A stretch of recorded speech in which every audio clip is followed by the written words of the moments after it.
Parade webinar pada fase berkah melimpah kali ini telah hadir narasumber kita, yaitu Bapak Doni Firmansyah, sosok yang inspiratif sekali. Beliau sendiri merupakan dari Rumah Umat yang selama ini kita difasilitasi rutin mengadakan kajian interaktif sebagai program dari Rumah Umat. Nah, seperti yang disampaikan Pak Doni di grup ya, sore hari ini kita akan diskusi tentang mengapa sih seorang mukmin itu cara melimpah dan dengan cara yang profesional. Tentunya bagaimana supaya harta kita juga berkah. Wah, menarik sekali ya pembahasan pada sore hari ini. Nah, langsung saja untuk materinya kepada Pak Doni Firmansyah, kami persilahkan. Pada sore hari ini kita akan membahas tentang hal yang sebenarnya bisa dibilang sensitif, bisa dibilang tabu gitu bagi sebagian orang. Padahal sebenarnya di dalam Al-Quran, di dalam hadis, Allah SWT itu sudah menjelaskan secara konkret dan jelas tentang keberadaan seorang muslim, dia itu wajib untuk kaya. Loh, kok bisa wajib untuk kaya, Pak? Nah, ini saya izin share screen dulu untuk memulai materi pada sore hari ini.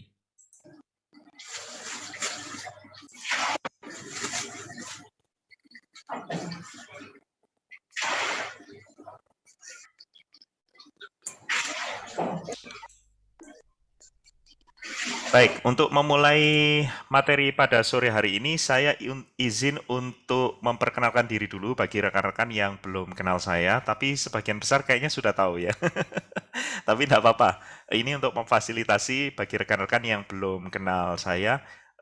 Nama saya Doni Firmansyah, jadi di sini saya mendapatkan amanah untuk menyampaikan materi tentang I'm ready to be amazing person, rahasia hidup berkah dan berlimpah. Padahal aktivitas saya sebenarnya selama ini itu fokusnya di visualisasi data, slide presentasi, infografis, dan videografis bareng dari teman-teman kreasi presentasi. Jadi selain saya jadi direktur dan trainer di kreasi presentasi, ada juga rekan-rekan dari kementerian, lalu kemudian lembaga swasta maupun corporate-corporate yang meng-hire kami untuk bersama-sama memberikan pelatihan tentang visualisasi data. Nah, semua kontak saya namanya Doni Firmansyah, kecuali Instagram ya, di situ pakar slide. Nanti silahkan kalau misalnya mau diskusi lebih lanjut setelah acara ini, monggo kami persilahkan. Jadi nanti rekan-rekan di sini kita terbuka saja, kita open mind ya, kita benar-benar fokus tentang bagaimana sih kita bisa mendapatkan harta yang berkah dan berlimpah, lalu kemudian bisa bermanfaat sebesar-besarnya untuk orang lain. Sebelum kita mulai, saya ingin diketikkan di kolom chat dulu ya. Nanti minta tolong Mbak Nisa untuk dibacakan ya. Rekan-rekan kira-kira output apa? Nah, atau misalnya setelah mengikuti webinar sore ini, keinginan dari rekan-rekan itu apa sih? Atau apa sih keinginan rekan-rekan sebenarnya ketika ikut webinar ini? Tujuannya untuk apa sih? Silakan diketikkan di kolom chat. Fair-fairan aja, nggak apa-apa. Silakan. Misalnya pengen tahu rahasia untuk bisa hidup kaya gitu ya. Monggo, silakan diketikkan di kolom chat. Bisa minta tolong Mbak Nisa ya, untuk dibacakan nih. Kira-kira teman-teman apa namanya komentarnya apa? Betul. Nanti 50 saya punya 50.000 rupiah berupa pulsa, bisa untuk nambah-nambah kuota internet kalau misalnya ada webinar lain, bagi jawaban yang menurut saya paling keren. Nah, silahkan diketikkan di kolom chat. Dari Mbak Anissa Muslihah, dapat ilmu tentang bagaimana mendapatkan harta yang berkah melimpah. Yes, oke. Dari Mbak Terima kasih Mbak Anissa. Ada lagi yang lain? Mbak Ismaya, gimana supaya kita bisa kaya tapi kayanya penuh berkah sehingga memperingan kita ke surga, Masya Allah. Yang lainnya? Siap. Oke, ada lagi? Silakan. 50.000-nya masih nunggu Kak. Kalau pesertanya yang nulis cuma 2 orang, iya. Kalau yang nulis cuma 2 orang kurang nanti ya. Kurang nanti. Dari Mbak Aili, pengen bisa sedekah pribadi jutaan sebulan, bukan hanya ngajak orang lain sedekah juta-jutaan sebulan ya. Mbak Frida, tips dan trik kaya raya masuk surga. Ini orang dalam ini kayaknya. Iya. Dari Mbak Sela, pengen Ya, tahu ya, ya, tips ya. kaya bermartabat dan bermanfaat. Ya, keren, keren. Oke, Yang lain sudah? sudah? Nggak ada lagi yang lain? Silakan. Oke, sudah sepertinya Pak. Sudah ya? Oke, saya akan mencoba mengambil jawaban dulu ya. Oke, kalau misalnya lihat ini ya, lihat yang paling detail itu punyanya Mbak Aile Khairi. Jadi pengen bisa sedekah pribadi jutaan per bulan, bukan hanya ngajak orang lain sedekah jutaan per bulan. Ya, oke. Itu jawaban yang paling keren menurut saya. Selamat untuk Mbak Aile ya.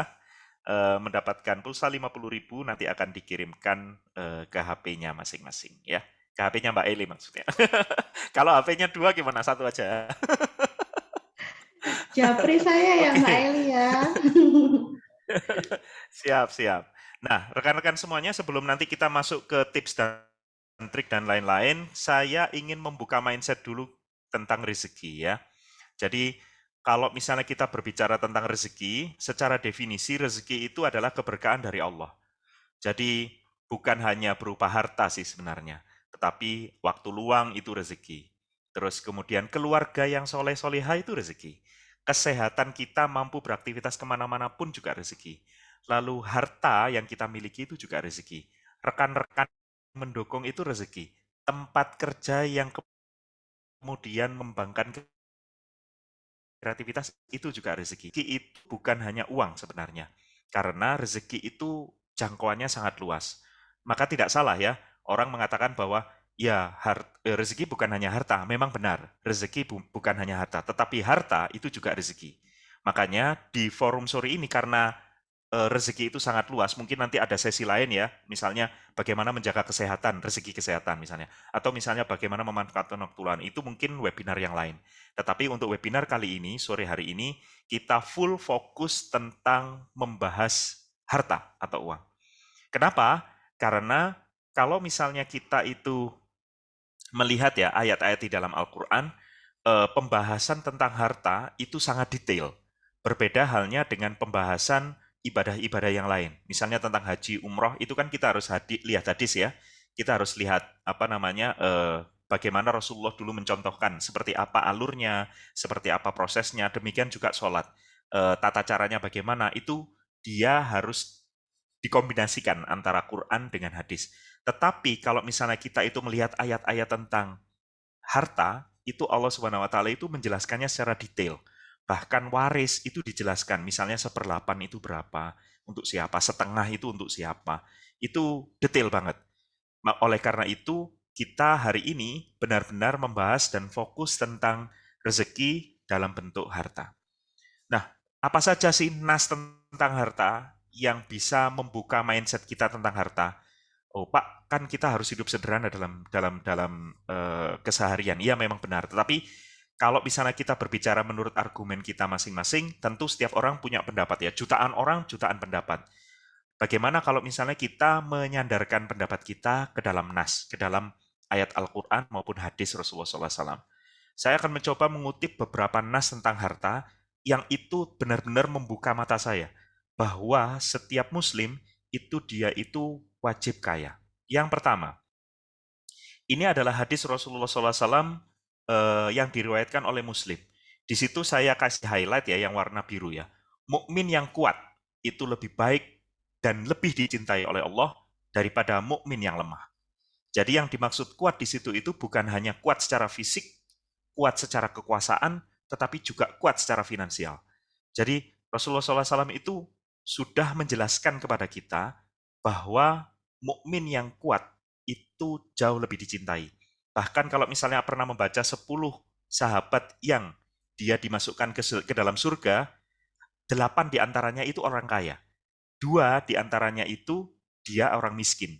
Dua sahabat yang miskin yang dijanjikan masuk surga itu yang pertama Bilal, yang kedua itu Abu Dhar. Selain dari 2 orang itu, 8 sahabat yang lain yang dipastikan masuk surga, itu semuanya orang kaya. Ali bin Abi Thalib, Umar bin Khattab, Utsman bin Affan, itu dijanjikan oleh Allah masuk ke dalam surga. Artinya peluang orang kaya masuk surga itu lebih besar daripada orang yang tidak punya gitu ya. Makanya ini yang pertama hadisnya. Ada lagi hadis Rasulullah SAW yang lain.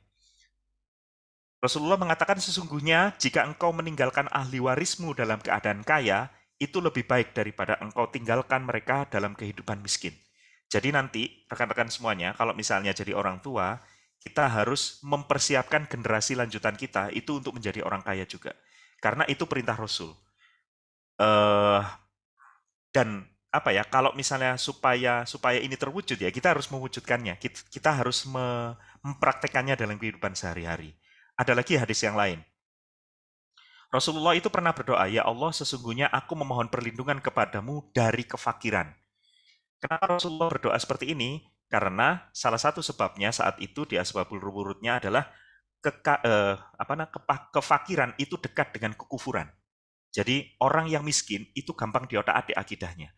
Orang yang miskin itu gampang diubah pendiriannya. Orang yang miskin itu gampang digoyah imannya. Mungkin dia imannya kuat, tetapi kalau misalnya keluarganya sakit, ibunya sakit, anaknya sakit, goyah juga imannya. Makanya Rasulullah SAW itu sampai memiliki doa khusus ya, yang mengatakan bahwasanya ya Allah sesungguhnya aku memohon perlindungan kepadamu dari kefakiran. Ya, dan aku memohon lanjutannya itu ya, memohon perlindungan padamu dari kekurangan dan kehinaan sampai seperti itu. Dan ini kalau misalnya kita baca, ini salah satu amalan ya. Ini karena ini hadis. Kalau misalnya rekan-rekan semuanya nanti, misalnya mohon maaf, ketika punya hutang, ketika punya beban hidup yang banyak, ketika punya masalah finansial nggak keluar-keluar tuh ya, nggak kelihatannya sudah buntu, nggak ada jalan keluar, maka bisa dicari nasnya seperti apa, bisa dicari hadisnya seperti apa, lalu dipraktekkan setiap hari, didoain ya karena setiap kali kita itu berdoa pasti Allah itu dengar dan Allah itu kabulkan. Dan yang terakhir itu ada nas salam itu pernah mendoakan sahabat beliau yaitu Anas bin Malik. Rasulullah SAW itu mendetailkan di sini malahan. Ya Allah, banyakkanlah hartanya, banyakkanlah anak-anaknya, serta berikanlah keberkahan dari engkau yang telah berikan padanya. Jadi sampai sedetail itu. Makanya rekan-rekan semuanya kalau misalnya pengen doa yang kaya itu seperti supaya bisa cepat kaya itu seperti apa sih? Ya tiru saja Rasulullah SAW. Coba dicari hadis-hadis yang menyebutkan Rasulullah ketika dia itu berdoa supaya lepas dari kemiskinan itu seperti apa. Nah, itu bisa menjadi contoh, bisa menjadi literally text gitu ya, yang benar-benar bisa kita praktekkan untuk berdoa kepada Allah SWT sehingga kita bisa terlepas dari kemiskinan. Lalu bagaimana dengan ulama? Pendapat para ulama. Ini kan dari hadis. Pendapat para ulama tentang kekayaan itu seperti apa? Saya ambil salah satu contoh yang pertama, Syekh Yusuf Qaradawi. Syekh Yusuf Qaradawi ini ketua Persatuan Cendekiawan Muslim Internasional. Beliau dulunya adalah ulama besar di Al-Azhar, Kairo. Nah, beliau mengatakan boleh-boleh saja menikmati dunia, tapi dengan kepantasan dan kewajaran, tidak berlebih-lebihan, tidak bermegah-megahan. Lalu kemudian mengutip surat Al-Ma'un, ya, sama At-Takatsur. Saya yakin teman-teman hafal dengan surat itu. Kalau misalnya kita ingin tahu bagaimana sih menggunakan harta dengan sebaik-baiknya, baca surat Al-Ma'un, dan supaya kita itu tahu bagaimana kita itu ketika punya harta kita tidak hidup bermegah-megahan, baca surat At-Takatsur. Jadi Allah SWT itu mendetailkan tentang keberadaan harta dan lifestyle kita itu di dalam Quran surat Al-Ma'un dan At-Takatsur. Itu jarang banget kita temukan di ibadah-ibadah yang lain. Makanya teman-teman semuanya kalau misalnya kita ingin memanfaatkan barang dengan baik, terus kemudian mendapatkan harta dengan berkah, coba dibaca dua ayat ini. Bagaimana sih kita harus memanfaatkan harta itu dengan berkah. Lalu bagaimana dengan ulama yang ada di Indonesia misalnya? Saya ambil yang pertama contoh tentang harta ini dari Kiai Haji Hasyim Asy'ari. Kita juga tahu sih ya, Islam itu masuk ke Indonesia itu dengan perdagangan. Jadi yang datang ke Indonesia, yang menciarkan Islam ke Indonesia, sebenarnya lewat tiga sih. Islam masuk ke Indonesia itu yang pertama via perdagangan, yang kedua adalah via pengobatan, dan yang ketiga itu adalah via apa satunya itu? Pengobatan, kesehatan, sama kemudian yang satunya itu pernikahan. Ya, pernikahan. Jadi Islam itu tersebar dengan tiga hal tadi. Nah, tiga hal tadi itu semuanya butuh harta. Dan saya yakin orang yang masuk ke Indonesia itu saudagar-saudagar kaya.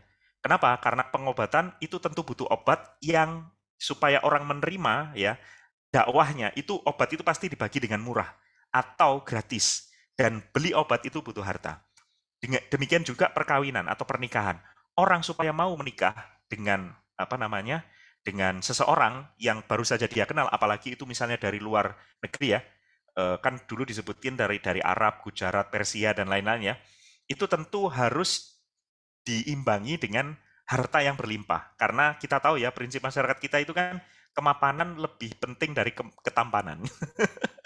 makanya makanya itu pasti orang kaya itu yang mengajak wanita-wanita di Indonesia untuk kaya dan dia diberikan mahar supaya dia mau menikah dengan saudagar-saudagar tersebut.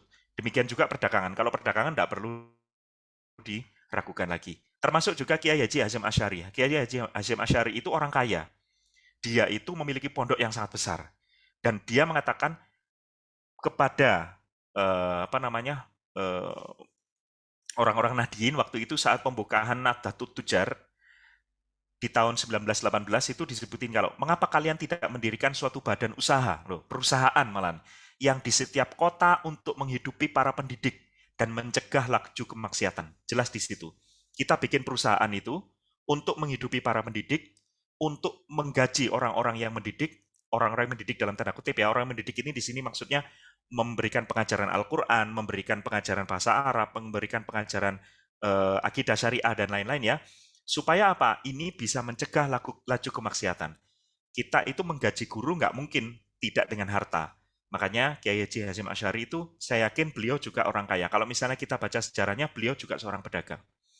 Ada lagi dari Kiai Haji Ahmad Dahlan. Kita tahu bahwasanya selain ada Nahdlatul Ulama, ada juga Muhammadiyah. Nah, Kiai Haji Ahmad Dahlan ini, beliau juga seorang pengusaha sukses. Beliau dulu itu punya kayak semacam supermarket besar dan di situ dimurahin barang-barangnya. Sehingga orang-orang yang awalnya itu tidak suka dengan agama Islam, misalnya penyebaran agama Islam waktu itu, datang lalu kemudian membeli barang di situ dan disitulah dia berdakwah. Makanya Kiai Haji Ahmad Dahlan ini salah satu kayak bapak pendidikan di Indonesia karena sampai sekarang Muhammadiyah itu punya ribuan sekolah dan kampus ya. Nah, Kiai Haji Ahmad Dahlan mengatakan hidup-hidupilah Muhammadiyah. Maksudnya biayailah Muhammadiyah. Kalau membiayai itu berarti kita itu harus jadi orang kaya gitu ya. Dan jangan mencari hidup dalam Muhammadiyah. Jangan sampai, mohon maaf, Muhammadiyah itu nyari proposal kemana-mana, nyari bantuan dana kemana-mana.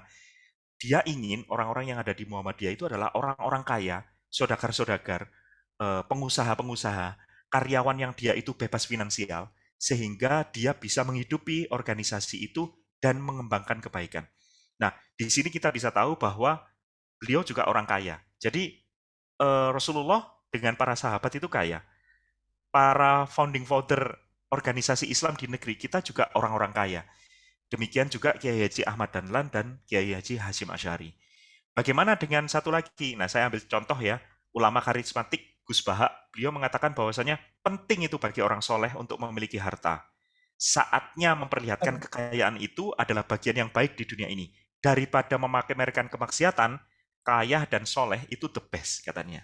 Makanya rekan-rekan semuanya, kita bisa tahu bahwa Rasulullah SAW menyampaikan hadis seperti itu tadi, memerintahkan kita supaya kita itu bisa menjadi orang kaya, bahkan orang-orang yang membawa kebaikan di negeri ini, yang menyebarkan Islam itu juga orang kaya. Para ulama juga meminta supaya kita itu bisa mendirikan perusahaan lalu kemudian membiayai organisasi-organisasi Islam sehingga mereka bisa berkembang dan memberikan kebaikan. Maka sudah pantaslah kita itu supaya kita juga mengusahakan supaya hidup yang kaya gitu ya. Nah, kenapa sih kita itu wajib kaya? Nah, ini ya. Jadi setelah saya baca referensi, seorang mukmin bukan hanya muslim ya, mukmin itu orang yang bertakwa. Itu wajib mengupayakan dirinya untuk kaya. Kenapa kita harus kaya? Alasannya ada 3. Yang pertama adalah keteladanan dari Rasulullah SAW. Yang kedua, kaya itu memudahkan ibadah. Dan yang ketiga, kaya itu bisa membuat kita punya amal jariah. Kita mulai dari yang pertama dulu. Kenapa sih kita itu wajib kaya? Yang pertama, kita bahas dulu tentang keteladanan Rasulullah SAW. Rasulullah SAW itu adalah nabi terakhir. Dan beliau itu adalah nabi yang sangat kompleks. Nabi yang sangat sempurna. nabi yang sangat dia itu komplit hidupnya. Kenapa saya bilang komplit? Saya berikan perbandingan beberapa nabi dan rasul sebelumnya. Ada 25 nabi kan, saya akan mengambil 2 nabi yang mohon maaf selama hidupnya itu sangat sederhana, sangat miskin ya, ujiannya sangat berat, dan 2 nabi yang lain itu adalah nabi yang sangat kaya raya. Yang pertama, itu ada Nabi Syuaib dan kemudian Nabi Ayub. Nabi Syuaib dan Nabi Ayub itu selama hidupnya mohon maaf, 2 orang ini miskin. Dan Nabi Ayub dan Nabi Syuaib ini seringkali di dalam hidupnya itu menghadapi tantangan dan cobaan yang luar biasa. Bahkan kalau misalnya kita lihat ya, Nabi Ayub alaihissalam itu dia sampai ditinggal sama keluarganya karena dia punya penyakit yang luar biasa ya, dari atas kepala sampai kaki. Karena beliau orang yang tidak punya, karena beliau orang yang miskin dan papa, akhirnya banyak umat itu yang meninggalkan. Dua contoh nabi ini diberikan syariatnya tentang syariat kemiskinan dan kekayaan. Sebenarnya ada nih aturan-aturan tentang kemiskinan bagaimana supaya mereka itu bersabar, tentang kaya itu bagaimana supaya bersyukur. Tapi mohon maaf, 2 nabi ini belum sempat untuk menjalankan syariat tentang kekayaan. Makanya kita jarang sekali melihat dari kisah Nabi Ayub maupun Nabi Syuaib itu yang menjelaskan kalau misalnya orang itu kaya bagaimana syariatnya. Itu jarang kita lihat. Bahkan di sirahnya mungkin jarang kita temui. Berbeda halnya dengan 2 nabi yang ada di sebelah kanan. Ada Nabi Daud alaihissalam dan Nabi Sulaiman alaihissalam. Nabi Daud dan Nabi Sulaiman ini nabi yang sangat kaya. Bahkan kalau misalnya di dalam kisah, Nabi Daud itu mukjizatnya bisa mengubah tanah itu digenggam itu bisa jadi besi, bisa jadi emas. Dia bisa membuat baju sendiri itu dengan tangannya sendiri. Nabi Daud itu juga punya suara yang indah ya. Kita bisa lihat kan dari sirah-sirah Nabawi ya. Itu yang membuat banyak pengikutnya, banyak orang yang mengikuti beliau, banyak orang itu yang dalam tanda kutip ya setia dengan Nabi Daud alaihissalam. Demikian juga dengan Nabi Sulaiman. Bahkan Nabi Sulaiman itu kan kalau misalnya di apa ya di dalam kisahnya itu beliau itu mampu 3 bahasa ya, bahasa manusia, bukan bahasa Inggris ya, bahasa manusia, bahasa hewan, dan bahasa jin, bayangin. Bahkan dia itu bisa memerintahkan untuk memindahkan singgasana dari Ratu Kisro itu pindah ke apa namanya di samping singgasana dia itu kurang dari hitungan kedipan mata. Nah, saking kayanya Nabi Sulaiman alaihissalam itu akhirnya banyak pengikutnya. Jin itu menjadi pengikutnya. Hewan itu juga tunduk pada Nabi Sulaiman. Dan di situ kita lihat ya, syariatnya Nabi Daud dan Nabi Sulaiman itu banyak yang menyadarkan kita tentang kekayaan. Kita ingat ya, ketika Nabi Sulaiman itu, mohon maaf, dengan waktu itu agak menyombongkan diri, dia ingin memberikan makanan di apa ya danau yang ada di dekat istana beliau. Namun ternyata hampir semua kekayaannya itu habis hanya untuk memberikan makanan satu jenis ikan yang ada di situ. Nah, di situ kan contoh bahwa 2 nabi ini memiliki syariat yang luar biasa, memiliki aturan juga di dalam kehidupannya, baik itu untuk kemiskinan maupun kekayaan. Namun kalau misalnya kita melihat Nabi Daud alaihissalam sama Nabi Sulaiman, itu syariat yang banyak diangkat itu adalah tentang kekayaan. Bahkan mulai dari kecil kan mereka memang bukan orang-orang yang dilahirkan miskin ya, memang sudah kaya dari awal. Makanya ini adalah contoh nabi terdahulu di mana nabi-nabinya itu mungkin ada syariat yang tentang kekayaan, ada syariat tentang kemiskinan, tapi kita hanya lihat salah satu sisi saja. Bagaimana dengan Nabi Muhammad SAW? Nabi Muhammad SAW ini syariatnya komplit. Kenapa? Karena beliau itu pernah kaya dan pernah miskin. Kapan dia kaya? Pada saat dia itu mulai berdagang.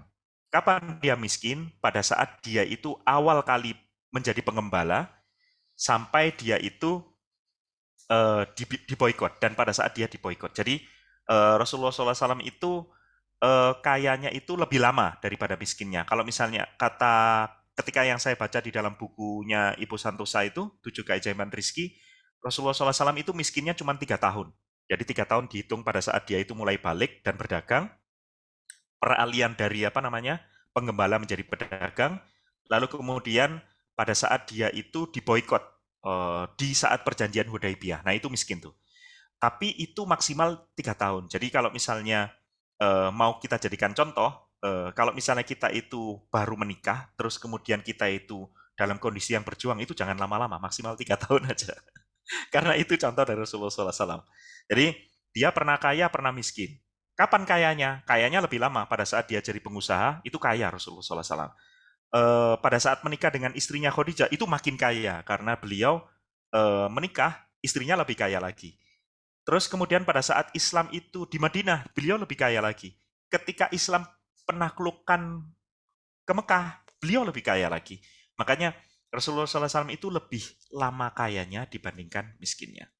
Beliau juga pernah berdagang, beliau juga pernah mengembala, beliau juga pernah monogami, beliau juga pernah poligami, beliau itu pernah bujang, beliau itu pernah duda. Jadi komplit ya hidup Rasulullah SAW. Jadi kalau misalnya rekan-rekan itu pengen mencontoh misalnya, kalau bujang itu sikapnya harus bagaimana? Ya tiru saja Rasulullah SAW.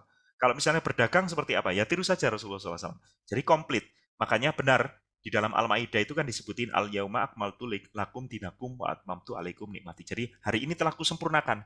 Bukan hanya syariatnya yang sempurna, rasulnya itu juga sempurna. Jadi Rasulullah SAW itu sekomplit-komplitnya manusia. Nah, Rasulullah juga pernah mimpin pasukan, beliau juga pernah mimpin negara. Jadi khilafah itu yang dipimpin oleh Rasulullah SAW itu bukan RT, bukan RW, bukan kecamatan, tetapi itu negara karena sudah berperang dengan negeri lain waktu itu. Bahkan Rasulullah kan mengirim surat kepada penguasa-penguasa yang ada di sekitar Jazirah Arab waktu itu. Heraklius pun dikirimi surat. Makanya rekan-rekan semuanya, Rasulullah ini komplit ya, kehidupannya komplit. Pernah jadi rakyat biasa, pernah menjadi pemimpin, maka ini bisa menjadi benar-benar uswatun hasanah. Bagaimana dengan kekayaan Rasulullah SAW? Rasulullah SAW yang yang kita sering dengar itu kan Rasulullah SAW bajunya tambal-tambal, rumahnya itu sederhana. Lalu bagaimana sih sebenarnya hidup Rasulullah SAW? Nah, Rasulullah itu ketika menikah, saya kasih gambaran aja ya. Beliau itu memberikan mahar kepada istri pertamanya Khadijah radhiyallahu an itu 20 bakroh. 20 bakroh itu unta muda betina. Dan itu kalau dikurskan itu sekitar 1 miliar rupiah. Itu mahar. Ya. Jadi kalau misalnya rekan-rekan semuanya pengen mencontoh Rasulullah SAW, maharnya segitu. Gede ya. Bagaimana dengan istri-istri yang lain? Nah, istri-istri yang lain beberapa contoh ya. Saya ambil ya. Setelah Khadijah radhiyallahu an wafat, Rasulullah kan menikah dengan beberapa orang lain. Eh Aisyah radhiyallahu an aja misalnya. Nah, itu 500 dirham, itu setara dengan 200 gram emas. Kalau sekarang 1 gram emas itu 1 juta, berarti ya 200 juta rupiah. 200 juta rupiah bagi Rasulullah SAW untuk mahar, itu dikeluarkan Rasulullah itu untuk mahar, berarti Rasulullah itu orang kaya, bukan orang miskin. Ya. Jadi benar-benar serius ketika Rasulullah SAW itu mau menikah itu benar-benar serius ya. Diupayakan sebanyak mungkin maharnya dan seistimewa mungkin. Lalu bagaimana dengan harta Rasulullah? Beberapa diantaranya. Saya ambil contoh salah satu harta, nama unta beliau itu kan Al-Qaswa ya. Al-Qaswa itu dibeli dari Abu Bakar radhiyallahu an seharga 400 dirham. Itu setara kurang lebih 150 juta rupiah. Kalau sekarang mungkin bisa beli satu Agia kali ya. Jadi satu Daihatsu Ayla atau Agia gitu ya. Itu unta Al-Qaswa milik Rasulullah SAW. Ada lagi harta yang setiap kali Rasulullah itu perang, itu ada di dalam ayat Al-Quran, bahwasanya kalau misalnya umat Islam itu berperang, maka 1/5 dari harta itu milik Nabi dan Rasul. Jadi harus dibelanjakan, harus disedekahkan, harus diberikan itu kepada Nabi. Oleh karena itu, Rasulullah itu ketika sudah menang perang, harta rampasan perangnya itu 1/5 milik beliau. Jadi kalau misalnya dapat rampasan perang 5 miliar misalnya. Nah, 1 miliar itu milik Nabi. Makanya Rasulullah SAW itu sangat kaya. Dan memang ini jarang dikutip ya oleh ulama-ulama sekarang, jarang dikutip oleh sejarawan-sejarawan saat ini karena memang mohon maaf banyak di antara kita itu yang hanya membaca sejarah Rasulullah SAW pada saat beliau itu miskin, pada saat beliau itu sederhana. Atau sejarah itu memang sudah sengaja disetting oleh orang-orang yang tidak suka dengan ajaran Islam ketika berkembang lebih luas. Makanya biarin yang ini aja gitu ya, yang miskin aja supaya umat Islam itu miskin-miskin semua gitu ya. Nah, itu dibagikan kepada kita, masuk ke mindset kita, bahkan ulama-ulama kita itu seringkali mengatakan bahwa kita itu hidupnya sederhana saja. Hidupnya sederhana, tetapi kaya itu wajib gitu ya. Karena itu yang dicontohkan oleh Rasulullah SAW. Seperti apa contohnya pola hidup yang sederhana, tetapi sesungguhnya dia kaya. Saya kasih contoh ya. Rasulullah SAW itu seringkali ketika kita baca di sejarah, beliau itu rumahnya itu sangat simpel, ya, sangat sederhana. Bahkan seringkali jarang dijumpai adanya makanan di rumah Rasul. Paling banyak itu katanya menurut riwayat itu ada 3 sampai 5 butir kurma. Eh, bahkan di Museum Topkapi di Turki ketika saya berkunjung sama istri ke sana, itu memang dipampangin tuh.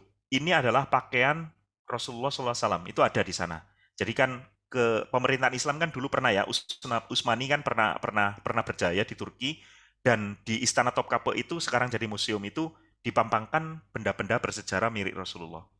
Nah, di sana memang benar, pakaian Rasulullah itu sangat sederhana, banyak tambalan di bajunya.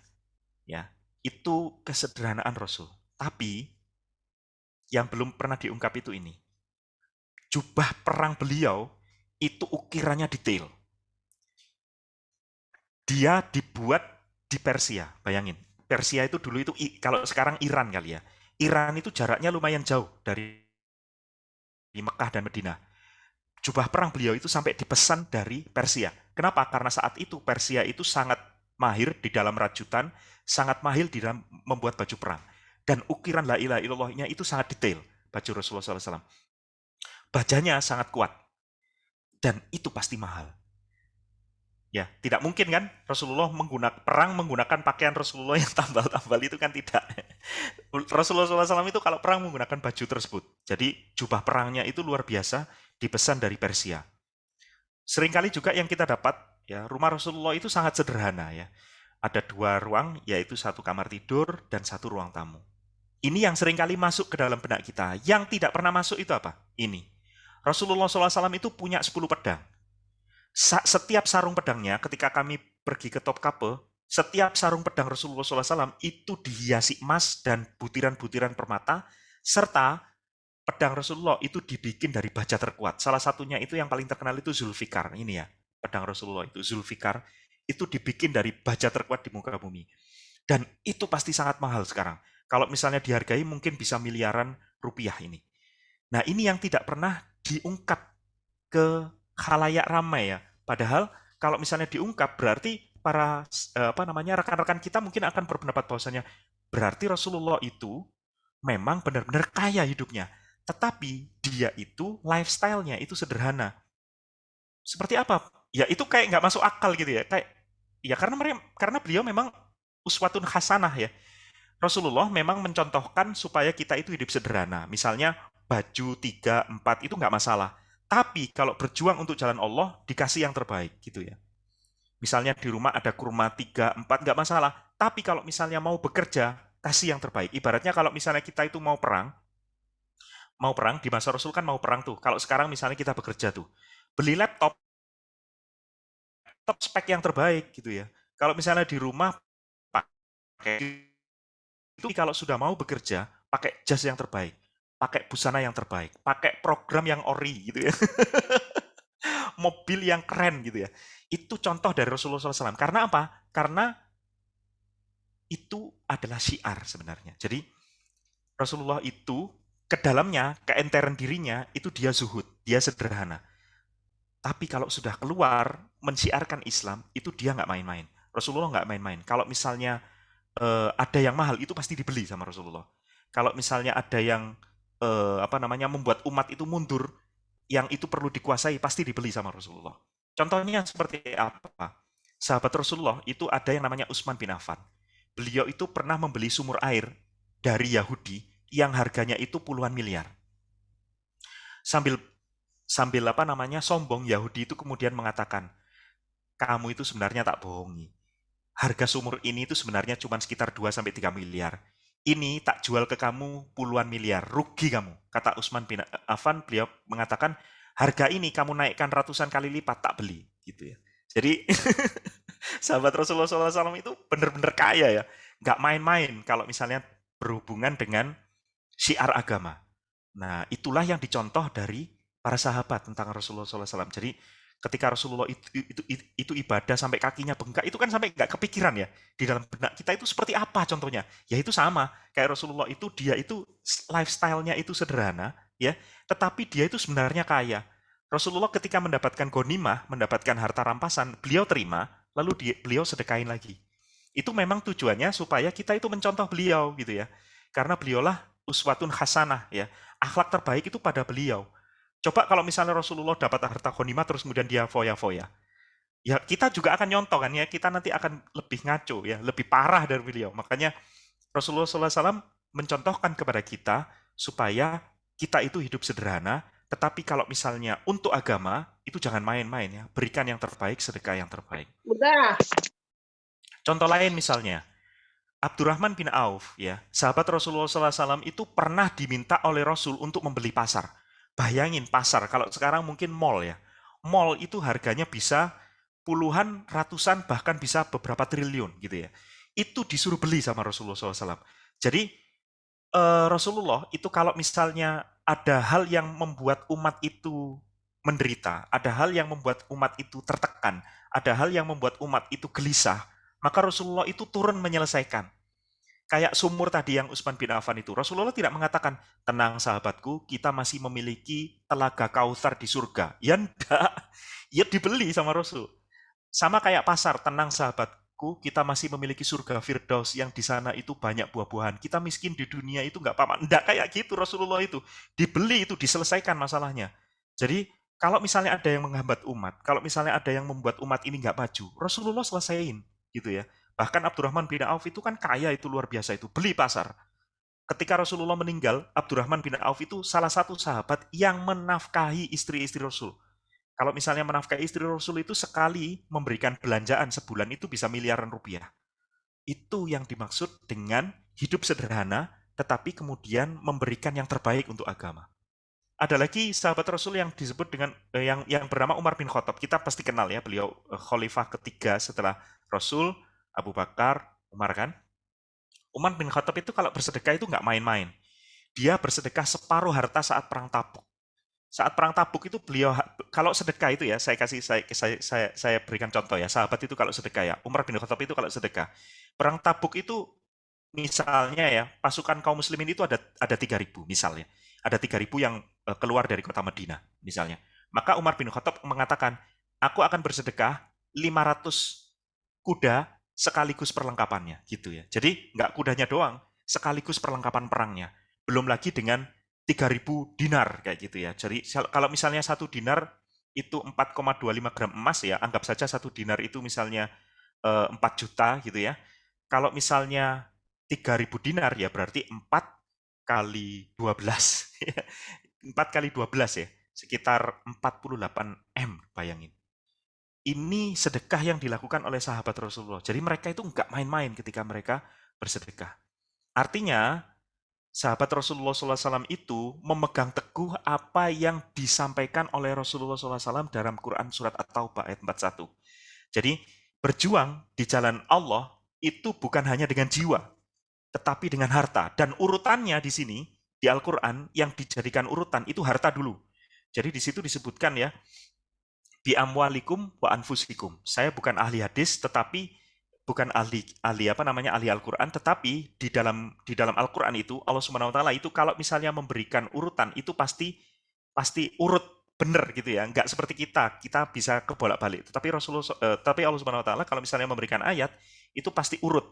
Yang utama itu apa, baru kemudian yang kedua, baru kemudian yang ketiga, selanjutnya. Di situ disebutin ya, berjihadlah dengan harta dan jiwa. Dan di situ katanya itu dan ya, dua-duanya, bukan salah satu doang. Jadi amwalikum wa anfusikum fi sabilillah. Inilah yang dipegang oleh sahabat Rasulullah. Jadi kalau misalnya berjihad itu dengan harta dan jiwa. Artinya Rasulullah dan sebagian besar sahabat itu kaya raya. Namun lifestyle mereka itu sederhana. Ini yang harus kita lakukan sekarang. Boleh kita berpakaian sederhana di rumah, tapi kalau misalnya keluar, itu syiar, itu sebaik mungkin gitu ya. Ketika misalnya bekerja, yang ada hubungannya dengan ibadah ya, ketika berdakwah, ketika perang misalnya, itu harus memberikan yang terbaik ya. Ini yang disampaikan oleh Rasulullah SAW dan para sahabat.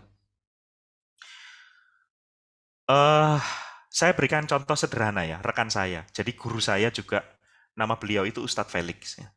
Ustadz Felix ini saat saya sebenarnya saya sudah kenal lama dengan beliau. Pada saat saya di kampus pun beliau juga aktivis. Saya kenal lama dengan Ustadz Felix. Hanya saja pertemuan yang benar-benar real itu adalah pada saat ketika saya dan istri itu berangkat waktu itu ke Turki untuk belajar tentang sejarah Utsmani, Heritage of Ottoman. Pemahaman beliau tentang agama itu luar biasa. Padahal ya, beliau itu mu'alaf dan masuk Islamnya pada saat beliau itu semester berapa itu waktu itu di kampus itu? Semester 2 atau semester 3. Jadi dari kisah beliau, Ustadz Felix itu beliau berprinsip bahwa ilmu itu harus dicari. Itu yang luar biasa dari beliau. Beliau itu membandingkan antara agama satu dengan agama lain, bahkan sempat menjadi ateis waktu dia itu masuk di kampus. Beliau pernah bercerita. Dan beliau menjadi mu'alaf tahun 2002. Oh ya, semester 3 ya. Dia kan kuliah di IPB ya, semester 3. Yang mengislamkan beliau itu Ustadz Fatih Karim. Nah, meskipun waktu itu dia ditentang sama keluarganya, karena waktu itu beliau itu di kampus itu masih meminta uang saku ya ke orang tuanya, beliau tetap konsisten ya. Beliau tetap mau bersilaturahmi, beliau itu masih tetap baik dengan orang tuanya meskipun ayahnya dan ibunya itu masih di dalam agama lamanya. Dan Ustadz Felix ini sebagai kalau bagi saya itu sebagai contoh di dalam hidupnya ya, beliau itu sudah mewakafkan dirinya untuk berjuang di jalan Allah, di jalan dakwah. Beliau sendiri mengatakan waktu kami berkunjung ke rumah beliau mengatakan, saya sudah mewakafkan diri saya untuk berjuang di jalan dakwah. Lalu bagaimana dengan dengan kehidupannya sekarang? Apakah beliau itu kehidupannya susah di dalam berdakwah? Enggak. Karena beliau sebelum mewakafkan diri di jalan dakwah, beliau sudah memprepare semuanya. Jadi sekarang dia itu punya bisnis keluarga namanya Hijab Alila. Ada lagi Lemon Alila, itu produk beliau. Ada Safina Beauty, ada Seblak Koko, ada Jajalan Segala Ayah, ada Safia Hijab yang baru launching kemarin. Beliau itu sudah mempersiapkan keluarganya sehingga ketika beliau tinggal istri dan anak-anaknya untuk berdakwah, mereka tidak khawatir lagi dengan nafkah. Bisnisnya sudah jalan, meskipun beliau itu jalan-jalan untuk dakwah gitu ya. Inilah yang disebut dengan mempersiapkan jiwa dan harta untuk berjuang di jalan Allah. Dan saya ingin nanti ya teman-teman yang di sini terutama yang laki-laki ya, tolong dipersiapkan benar-benar keluarganya ketika dalam tanda kutip ketika nanti kita itu misalnya meninggalkan keluarga baik istri maupun anak itu mereka itu siap gitu loh, mereka tidak kekurangan. Dan kita harus mencontoh ulama seperti ini gitu ya. Jadi ulama yang benar-benar mempersiapkan diri dan keluarganya sehingga ketika beliau meninggalkan mereka, entah itu untuk berdakwah, untuk bekerja, keluarganya ini tidak terlantar gitu ya. Ini yang dimaksud dengan berjuang di jalan Allah dengan harta dan jiwa. Nah, saya ambil contoh karena orang-orang yang saya ambil contoh ini adalah orang-orang yang dekat dengan saya. Pernah saya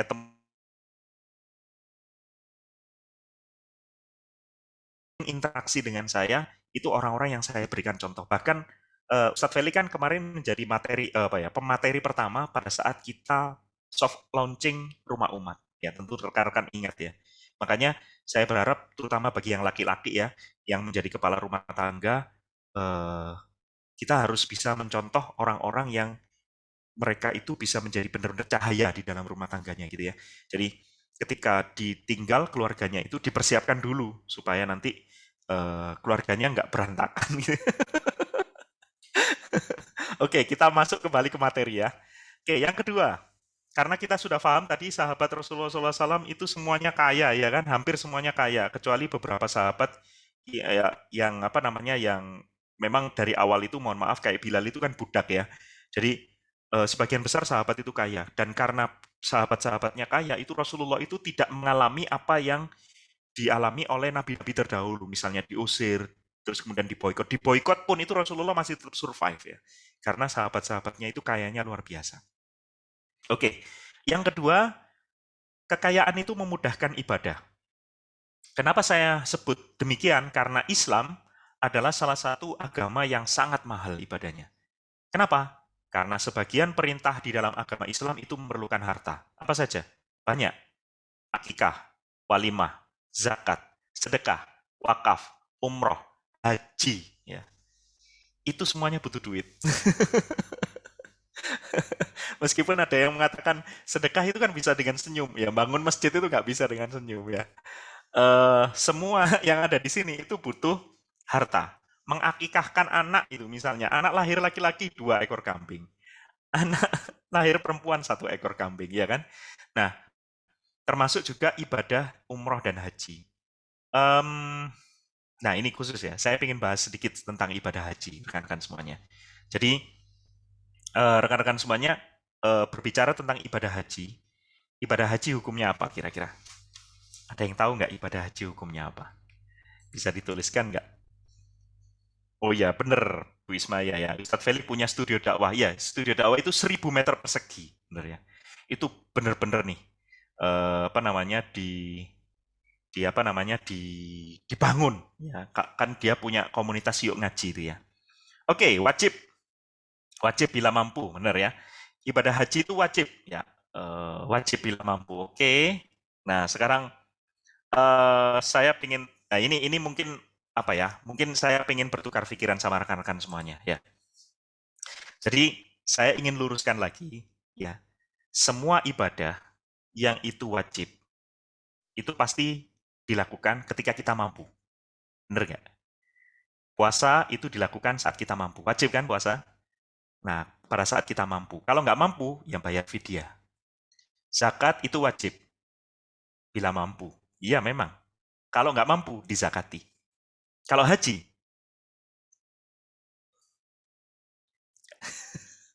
haji itu saya luruskan ya.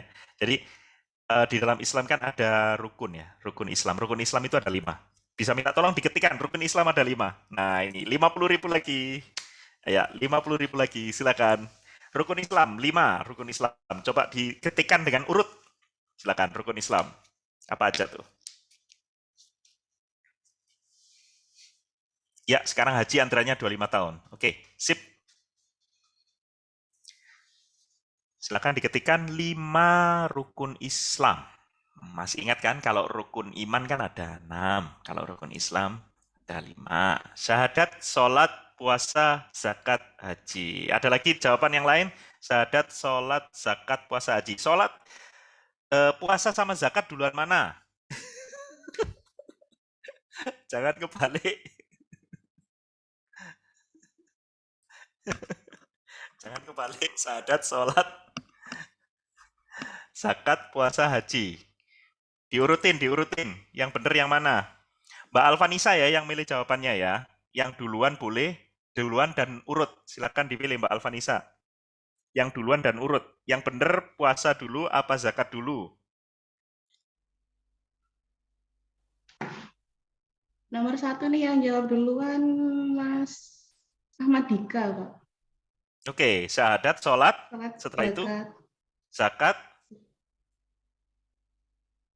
puasa. Syahadat, sholat, zakat, puasa, haji jika mampu. Kalau saya misalnya ya syahadat, sholat, puasa, syahadat, sholat, zakat, puasa, haji ya misalnya ya. Urutannya itu yang benar syahadat, sholat, zakat, puasa, haji atau syahadat, sholat, puasa, zakat, haji. Nah, ayo.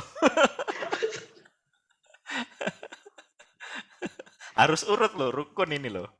Yang benar yang mana? Diurutkan. Bentar Pak, ini saya pilih dulu ini. Banyak yang diralat ini. Rukun itu nggak boleh nggak urut loh, harus urut. Gimana? Oke, saya lanjutkan dulu ya. Oke. Nanti yang milih Mbak Alvanisa ya. Nah, yang jawaban paling cepat dan urut. Oke. Nah, sekarang saya ingin bahas dulu tentang haji. Jadi, setiap perintah di dalam agama itu pasti di belakangnya itu pasti ada tulisan bila mampu, ya kan? alangkah baiknya ketika kita itu sudah membahas tentang rukun, jangan ditambahi bila mampu, gitu ya. Jangan ditambahi lagi bila mampu. Karena ketika ditambahi lagi bila mampu, itu nanti ketika ditambahi lagi bila mampu, nanti kita itu malah underestimate ya, bahwasanya kita nggak mampu. Ya, saya jelaskan ulang ya. Jadi khusus untuk ibadah haji ini adalah rukun Islam, ya kan? Saya kasih penjelasan ini. Sama seperti baca Al-Fatihah, ya kan? Yang merupakan rukun sholat. Jika Al-Fatihah itu nggak dibaca, itu sholatnya nggak sah. Benar nggak? Demikian juga haji. Karena dia rukun Islam, maka sebaiknya disegerakan. Ya kan? Misal, kalau daftar sekarang tatanya Mbak Anissa tadi berapa tuh? 25 tahun. Maka kita harus pakai haji plus-plus. Supaya lebih cepat. Atau furoda sekalian. Kemarin saya tanya furoda itu 270 juta. Itu tujuannya supaya sempurna keislaman kita gitu ya. Jadi kalau misalnya ya, kenapa sih kita itu wajib kaya? Karena itu mempermudah ibadah. Coba kalau misalnya ya, kita mau daftar haji furoda ya, 250 juta ya. 250 juta, misalnya saya mau berangkat sama istri, berarti 500 juta. Saya harus meninggalkan keluarga itu dalam kondisi tidak boleh kekurangan dan tidak boleh ada hutang. Berarti sekitar 100 juta. 500 juta cash, bayangin. Itulah yang saya maksud kenapa kita harus kaya. Karena ibadah di dalam Islam itu juga menuntut harta kita. Bukan hanya jiwa ya, tetapi juga harta kita. Makanya rekan-rekan semuanya, kalau misalnya sekarang Pak, 25 tahun gimana nih? Pakai haji plus-plus, itu saya pengen tanya sama teman-teman semuanya. Sejauh mana keinginan kita itu pergi ke pergi ke Baitullah itu sejauh mana? Pergi ke Masjid Nabawi itu sejauh mana? Keinginan kita itu pengen apa pengen banget? Pergi ke Masjid Nabawi, pergi ke Masjidil Haram itu sejauh mana keinginan kita? Kalau misalnya keinginan kita itu besar, saya kasih analogi ya. Kalau misalnya rekan-rekan itu punya sepeda motor 2, maka sebenarnya bisa umroh. Kalau teman-teman itu punya mobil 1 minimal, maka sebenarnya dia itu bisa haji. Kenapa? Harga sepeda motor 1 berapa? Misalnya 15 juta ya. Kalau misalnya dia punya 2 sepeda motor 30 juta, sebenarnya itu bisa dijual salah satu, dipakai untuk umroh. Dan Allah Subhanahu wa taala itu sudah menggariskan siapapun yang dia itu umroh ataupun haji, maka dia tidak akan pernah miskin. Itu sudah ada. Ya. Itu sudah janji dari Allah Subhanahu wa taala. Makanya saran saya, kalau misalnya rekan-rekan itu punya kelebihan, itu segera disisihkan ya supaya ini disegerakan. Jadi yang lain-lain itu ditunda dulu. Misalnya pengen punya tas branded, pengen punya sepatu itu nanti dulu ya. Ini dulu. Prioritasnya kenapa? Karena ini rukun ya. Minimal kalau misalnya belum bisa berangkat haji, lakukan haji kecil. Apa itu umroh? Daftar sekarang berapa? Teman saya dulu ya, pengalaman saya. Saya umroh itu pulang di Jepang, itu saya hanya sekitar 2. Oke, saya kasih contoh ya. Jadi waktu saya pulang dari Jepang, ini benar-benar kejadian dalam hidup saya. Jadi waktu saya pulang dari Jepang, saya itu hanya punya uang 20 juta. Sedangkan istri saya baru saja keluar dari PNS. Bayangin ya, orang semuanya pengen PNS, istri saya itu sebelum berangkat ke Jepang, dia resign. Waktu pulang dari Jepang, kami itu sekeluarga hanya punya uang 20 juta.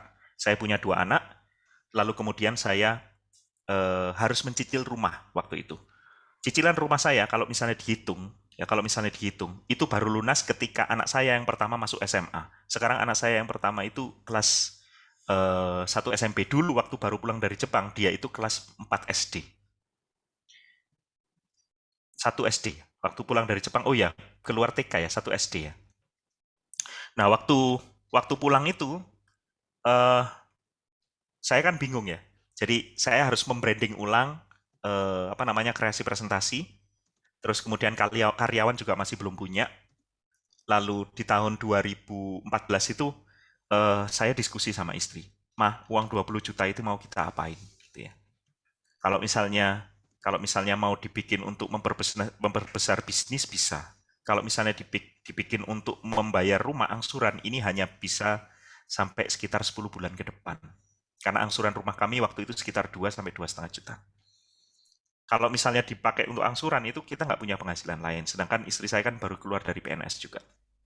Sebelum pergi ke Jepang kan keluar dari PNS, lalu kemudian kita tinggal di sana sekitar 1,5 tahun, kemudian kita balik di sini. Saya harus membranding lagi ya perusahaan kreasi presentasi dari awal. Lalu kemudian saya banyak berdiskusi dengan rekan-rekan yang lain. Salah satu solusinya adalah mungkin doa kita kurang dekat dengan Allah itu waktu itu. Akhirnya dengan uang sekitar 15 juta saya daftar. Nanti ada kisahnya setelah ini sama Mas David Vier. Jadi Mas David Vier itu teman saya. Beliau itu punya biro travel umroh. Dan kebetulan tahun 2015 akhir itu keberangkatan pertama. Jadi 2014 ya Maya? 2014 akhir ya. Itu keberangkatan pertama. 15 ya? Ya, 2015 ke 16 ya. 2015 akhir itu beliau memberangkatkan jamaah yang pertama kali dari biro travelnya. Nah, karena saya tahu kan beliau teman dekat saya, waktu itu saya bilang, Mas, bisa nggak saya ikut berangkat umroh? Jadi saya itu mendaftar dengan uang 15 juta, padahal harga aslinya itu sekitar 19 sampai 20 juta waktu itu. Tapi karena teman, Mas kasih harga teman dong. Ya udah Mas, nggak apa-apa Mas. Syaratnya satu Mas. Apa? Sampai nawangnya aku angkat-angkat koper Mas. Jadi jadi di sana itu saya itu angkat-angkat koper, jadi handling juga ya. Tenaga serabutan nggak apa-apa wis, yang penting saya berangkat ke tanah suci gitu ya waktu itu. Nah itu karena duitnya cuma segitu, akhirnya saya berangkat duluan karena saya sebenarnya pengen mengumrohkan orang tua, tapi karena kata guru saya nggak boleh, kamu belum umroh, berangkat dulu kamu ke sana baru boleh mengumrohkan orang lain gitu ya. Jadi saya berangkat ke sana itu, sebelum berangkat ke sana saya tulis tuh apa saja keinginan saya secara detail dalam sebuah buku. Jadi keinginan itu kemudian saya masukkan masukkan dalam buku saku gitu ya, sehingga ketika saya berdoa di depan multazam, saya itu nggak perlu baca banyak-banyak. Saya cuma mengatakan gini, ya Allah, di buku ini adalah keinginanku, kabulkanlah ya Allah, kabulkanlah ya Allah, kabulkanlah. Jadi itulah yang saya lakukan. Di antaranya, keinginan yang saya yang paling besar di situ adalah saya ingin saya ingin melunasi hutang yang ada di rumah saya, sekaligus terbebas dari riba dan membantu orang lain supaya terbebas dari riba waktu itu. Jadi salah satu doa yang paling banyak yang saya ingat waktu itu adalah itu tadi.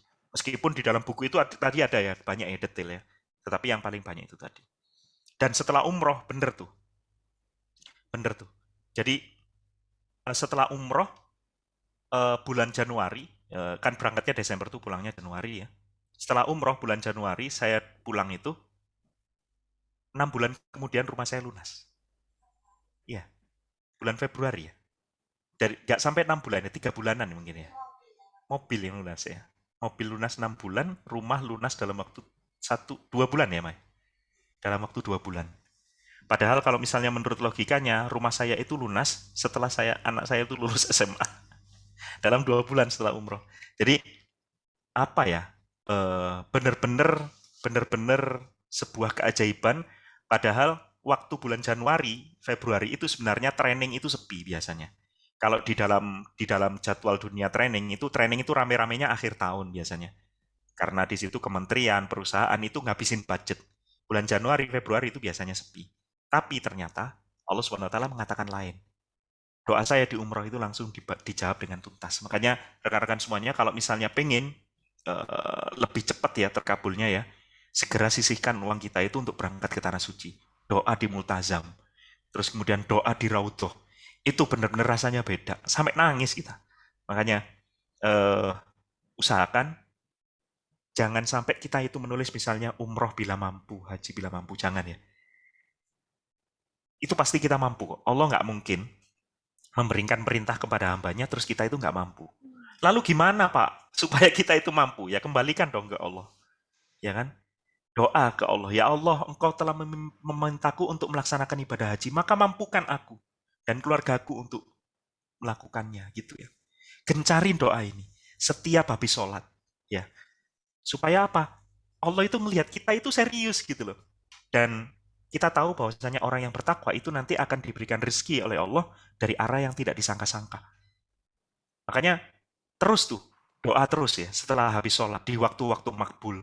Engkau telah memintaku untuk melaksanakan ibadah haji, maka mampukan aku dan keluargaku untuk memampukannya. Gitu ya. Nah, ini sedikit ya. Nanti saya akan ceritakan sedikit tentang Mas David Fier ya, orang yang benar-benar berjasa dalam hidup saya dan mampu mengantarkan saya ke tanah suci. Dan satu lagi ya, kenapa sih kita itu harus kaya ya? Karena ada di dalam Islam itu yang disebut dengan fikih ekonomi. Nah, di dalamnya itu ada prinsip dari ekonomi syariah. Apa itu prinsip dari ekonomi syariah? Jika di sebuah daerah tidak memiliki fasilitas umum yang sesuai dengan syariah Islam, maka hukumnya fardu kifayah untuk membangunnya. Saya kasih contoh ya sebenarnya ya. Dulu waktu di Jepang, saya itu tinggal di Karyashi. Kalau misalnya mau sholat Jumat, itu harus ke kota lain yang namanya Shinanjo. Shinanjo itu dimiliki oleh orang Pakistan masjidnya. Saya Jumat ke sana, imamnya itu imam Pakistan, dia ngomong bahasa Pakistan yang saya nggak ngerti itu bahasanya apa. Dan itu perjalanannya itu 1,5 jam, bayangin, ke sana. Itu pun naik kereta. Artinya di kota saya itu sebenarnya, karena nggak ada masjid, itu hukumnya fardu kifayah di situ untuk membangunnya. Makanya teman saya, namanya Mas Teguh Wahyudi itu di kota Nisio, dia itu bikin masjid di situ. Kenapa? Karena orang-orang di situ yang muslim, yang bekerja, itu mereka tidak punya tempat untuk melaksanakan ibadah sholat. Nah, sama juga kalau misalnya di kota kita misalnya atau di daerah kita itu belum ada kolam renang syar'i, itu wajib sebenarnya loh, karena Rasulullah itu memerintahkan kita supaya bisa berenang dan apa namanya berkuda dan lain-lain gitu ya. Artinya itu fardu kifayah kalau nggak ada kolam renang syar'i, nggak ada salon muslimah, nggak ada hotel syariah, nggak ada makam untuk muslim, nggak ada sekolah islami, itu wajib kita itu bikin. Nah, hanya orang-orang kaya yang bisa bikin kayak gitu. Makanya diusahakan kita sebagai seorang muslim, kita itu kaya. Kenapa? Karena kewajiban ini tidak akan bisa terselesaikan kalau nggak ada orang kaya gitu loh di dalam Islam. Makanya rekan-rekan semuanya diupayakan supaya kita itu kaya ya. Saya kasih contoh ya, ini Mas David Fier ya. Orang yang berjasa tadi yang saya sebutin waktu apa namanya saya bisa berangkat umroh yang 15 juta itu ya. Mas David Fier itu sekarang lagi umroh dia, Masya Allah ya, sama keluarganya. Dia mantan kuli panggul bayangin ya, dan driver taksi yang menjadi motivator. Lalu setelah sukses menjadi motivator, dia itu kemudian mencoba bisnis travel, umroh, dan training. Dan disinilah dia itu mengalami kerugian yang luar biasa. Dia ditipu oleh rekannya yang bisnis umroh. Jadi apa ya, jamaah itu bayar, tapi tidak diserahkan ke dia. Diambil oleh agen-agennya yang ada di beberapa provinsi itu, lalu kemudian tidak diserahkan. Waktu hari H keberangkatan jamaah itu kan datang. Terus kemudian menyerahkan kwitansinya kepada Mas David ini. Pak, saya ingin berangkat. Mas David bingung. Hampir 20 orang dia harus berangkatin umroh ya. Jadi dia itu ditipu hampir 2M ya. Dan dia itu akhirnya memberangkatkan jamaah itu dari kantongnya sendiri. Ya. Karena dari kiri, maka waktu itu dia harus jual rumah, mobil, ganti uang jamaah yang gagal berangkat, dan mulai bisnis mulai dari nol dia. Tapi dia apa ya, punya prinsip yang luar biasa ya. Dia mengganti uang jamaah itu dengan dalam tanda kutip sampai mengikhlaskan orang yang dulu itu menipu dia. Kata dia, semua ini itu karena kehendak Allah, mungkin karena ini dosa-dosaku di masa lalu, Mas. Dia ngomong kayak gitu. Ya mudah-mudahan ini bisa mensucikan diriku dan keluargaku dari dosa-dosa di masa lalu. Dan keikhlasan beliau itu berbuah kebaikan. Dalam 1 tahun trainingnya itu bisa lebih ramai dari saya. Dan sekarang pun dia punya 3 perusahaan. Ada Daya Inspiring People, ada Izana Bangun Negeri, dan kemudian ada Smart Wisata yang biru umroh. Saya belajar banyak dari Mas David. Bahkan dulu waktu dia sama keluarganya itu ke Jepang mau berlibur gitu ya, dia nginep kan di apartemen saya ya.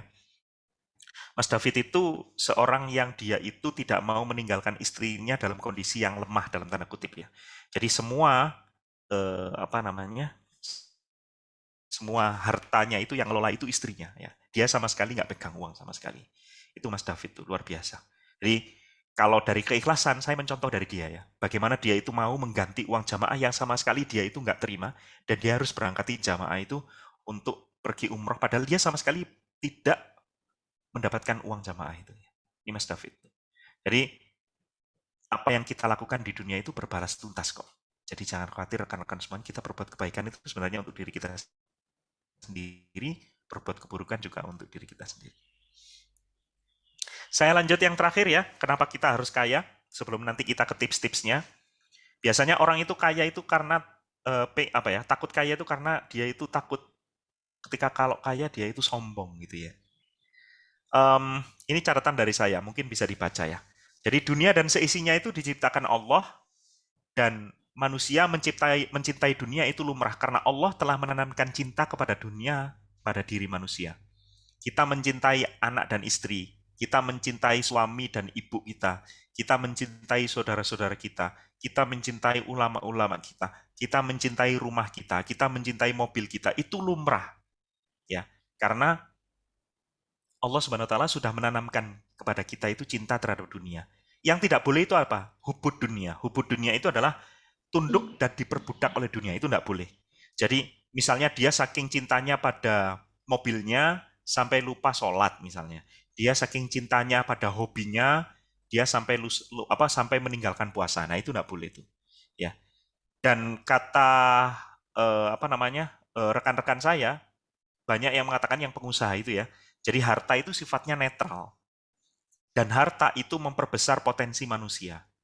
Kalau misalnya awalnya ketika orang itu miskin dia itu sombong, maka ketika dia diberikan harta dia akan makin sombong. Kalau orang itu ketika miskin itu dermawan, ketika dia diberikan harta dia akan makin dermawan. Makanya kata guru saya yang terkenal itu, harta dan kekuasaan itu harus berada di tangan orang-orang baik gitu ya. Karena hanya dengan orang-orang baik, harta dan kekuasaan itu bisa dipergunakan sebaik mungkin.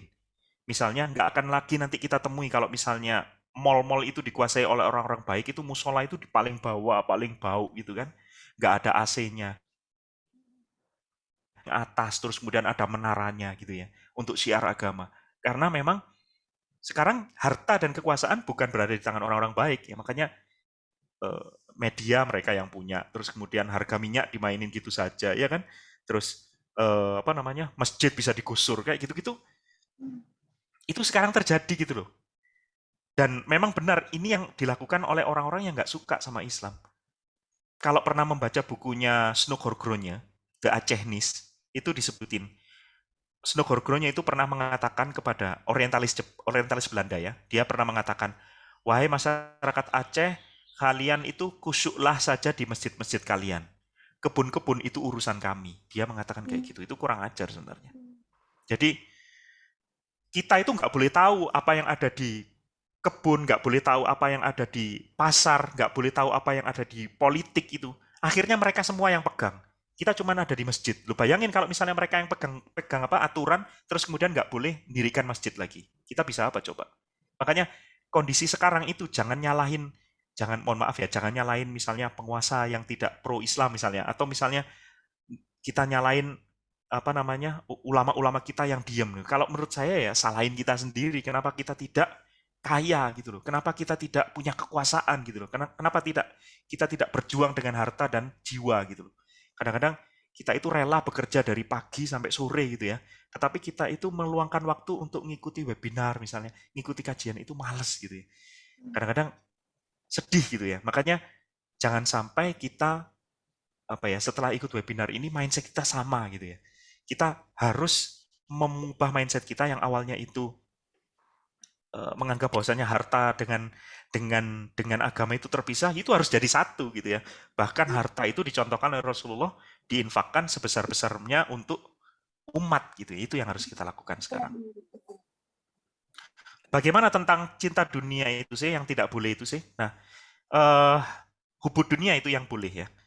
Tetapi hubud dunia itu yang tidak boleh ya. Tapi kalau cinta dunia itu boleh gitu ya. Karena Allah Subhanahu wa taala di Quran surat Al-Kahfi itu sudah disebutin ya, harta dan anak-anak itu adalah perhiasan kehidupan dunia gitu kan. Terus kemudian disebutin juga, janganlah harta, bendamu, dan anak-anakmu itu melalaikan kamu. Di sini Allah itu memperingatkan kita bahwasanya manusia itu punya potensi membuat hartanya itu jauh lebih dicintai daripada yang lain gitu ya. Karena apa? Ya, itu fitrah yang diberikan Allah kepada kita. Oleh karena itulah diberikan aturan kayak gini. Ini ada di Quran surat Al-Munafikun. Dan sudah saatnya sekarang itu kita meluruskan niat lagi supaya kita bisa menjadikan harta dan agama itu menjadi sebuah kekuatan yang luar biasa gitu ya. Dengan cara apa? Dengan cara memanfaatkan harta yang kita miliki. Apa saja contohnya? Kita bisa melakukan wakaf dan sedekah. Jadi di Quran surat Al-Imran itu ada nas tentang wakaf dan sedekah. Jadi kamu sekali-kali tidak akan sampai kepada kebaikan yang sempurna sampai kita menafkahkan sebagian harta. Sampai kayak gitu. Ada lagi tentang amal jariah. Bahwasanya jika seorang meninggal itu terputuslah amalannya kecuali 3. Ada sedekah jariah, ilmu yang manfaat, sama doa anak yang soleh. Kalau misalnya kita nggak punya ilmu, kita nggak punya anak, satu-satunya amalan kita itu cuma sedekah jariah gitu ya. Dan ini saya kasih contoh ya, ada orang yang melakukan hal ini dan continue sampai sekarang. Mungkin kenal ya dengan orang ini. Ini sahabat saya, Mas Edvan M. Kausar. Mas Edvan ini dia itu dulu motivator termuda saat kelas 3 SMP.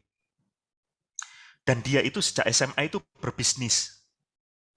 SMA, dia itu sudah punya 18 outlet dan omsetnya itu hampir 800 juta. Sayangnya di usia 18 tahun, dia dikhianati oleh rekan bisnisnya dan terjerat riba. Hutangnya itu 900 sekian gitu ya, hampir 1 miliar. Akibatnya rumahnya disita, mobilnya diambil, hingga dia itu sampai tinggal di masjid. 18 tahun, orang itu punya hutang 950 juta itu gede. Gede banget, itu SMA kelas 2 itu. Tapi, dia ketika tinggal di masjid itulah sebenarnya Allah itu menempatkan dia di tempat yang sebaik-baiknya tempat gitu ya. Kenapa? Karena dia mengatakan pada saya waktu itu menjadi turning point saya, Mas. Titik balik saya, Mas. Kenapa? Hutang yang dia itu miliki 950 juta itu bisa lunas hanya dengan motor terakhirnya. Jadi waktu orang yang orang yang memiliki dia kan punya hutang ya. Orang yang punya piutang itu datang kepada dia, ketemu kan akhirnya kan Mas Edvan ini karena rumahnya sudah disita dan sebagainya. Orang yang punya piutang itu mencari di mana sih Mas Edvan ini. Akhirnya ketemu di masjid. Ketika tahu kondisinya Mas Edvan itu di masjid, orang yang punya piutang 950 juta itu mengatakan, ya sudah Edvan, gini aja. Saya tahu bisnis ini bukan salah kamu, tapi salah orang yang mengkhianati dirimu. Ya sudah, aku akan anggap lunas hutangmu itu dengan harta terakhirmu, digituin. Jadi harta terakhirnya Mas Edvan itu masih ingat dia itu skuter Vario yang dia itu sudah nggak bagus-bagus amat dan dia serahkan kepada orang yang tadi itu yang punya piutang pada dia. Hutangmu 950 juta itu lunas. Gitu. Jadi mungkin ini juga insight bagi rekan-rekan semuanya ya. Kalau misalnya punya hutang, apalagi punya hutang sama teman, lalu kemudian tidak mampu untuk membayar, sudahkah kita itu mendatangi dia, lalu kemudian mengatakan yang sebenarnya, lalu meminta keringanan kepada dia, bahkan bisa jadi meminta pembebasan hutang dari dia. Itu bisa jadi contoh sih, kalau menurut saya ya. Karena bisa jadi orang yang memberikan piutang kepada kita itu, atau memiliki piutang kepada kita itu, hatinya itu sebenarnya lembut, hatinya itu sebenarnya baik. Tinggal kita itu mendekatinya seperti apa, gitu ya. Nah, sekarang apa yang dia lakukan oleh Mas Edvan? Dia kembali masuk ke ESQ waktu itu.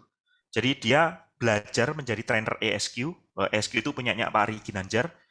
Dia kembali ke dunia training dan berbagi ilmu di sana. Dia mulai dari karyawan sampai kemudian dia menjadi trainer utama di ESQ. Akhirnya sekarang dia itu menerapkan ilmu wakaf yang dilakukan secara kontinu. Wakafnya Mas Edvan M. Kausar itu beda dengan yang lain. Kalau yang lain itu wakafnya itu misalnya tanah, ya, wakafnya itu properti. Mas Edvan ini wakafnya karpet masjid. Mungkin teman-teman kreasi presentasi tahu ya. Jadi Mas Edvan M. Kausar itu mendatangi masjid-masjid yang dia itu masih belum punya karpet. mendatangi musola-musola yang belum punya karpet, lalu kemudian diukur, lalu kemudian di-share kepada rekan-rekannya yang ada di jejaring sosial. Kan dia followernya banyak ya. Jadi dia wakaf karpet masjid serta ambulans gratis. Usianya masih muda dan kayaknya beliau kalau misalnya pengen mendapatkan mentor bisnis, contoh tauladan yang hidup nyata itu orangnya ada gitu. Orangnya ada, Anda bisa DM, Anda bisa ngomong gitu. Dan setiap hari Sabtu atau Ahad, saya sama teman-teman Forum Trainer Indonesia yang bareng sama Mas Advan ini rapat gitu ya. Kalau misalnya rekan-rekan ada yang mau ditanyakan sama dia, monggo gitu ya. Pengen di-sharing dengan dia, monggo. Ya. Dia sangat terbuka. Maka rekan-rekan semuanya, mukmin itu wajib mengupayakan dirinya untuk kaya. Karena itu sudah dicontohkan oleh Rasul, kaya itu juga mempermudah ibadah, dan kaya itu bisa membuat kita itu memiliki amal jariah. Lalu bagaimana supaya hidup kita itu supaya berkah dan berlimpah? Nah, ada dua cara yang nanti akan saya share kepada Anda. Cara yang pertama itu adalah cara profesional, yang kedua adalah cara spiritual. Tapi, sebelum menggunakan dua cara ini, saya harus menyampaikan spiritual belt dari guru saya, Coach Imam El Fahmi. Coach Imam El Fahmi itu mengatakan, sebelum Anda itu melakukan amalan apapun, ya, yang spiritual maupun profesional, Anda harus berpegang teguh dulu pada janji Allah. Ada 4, ya, spiritual belt yang disebutkan oleh Coach Imam El Fahmi. Yang pertama ini, sesungguhnya jika kamu bersyukur, niscaya aku akan menambah nikmat padamu.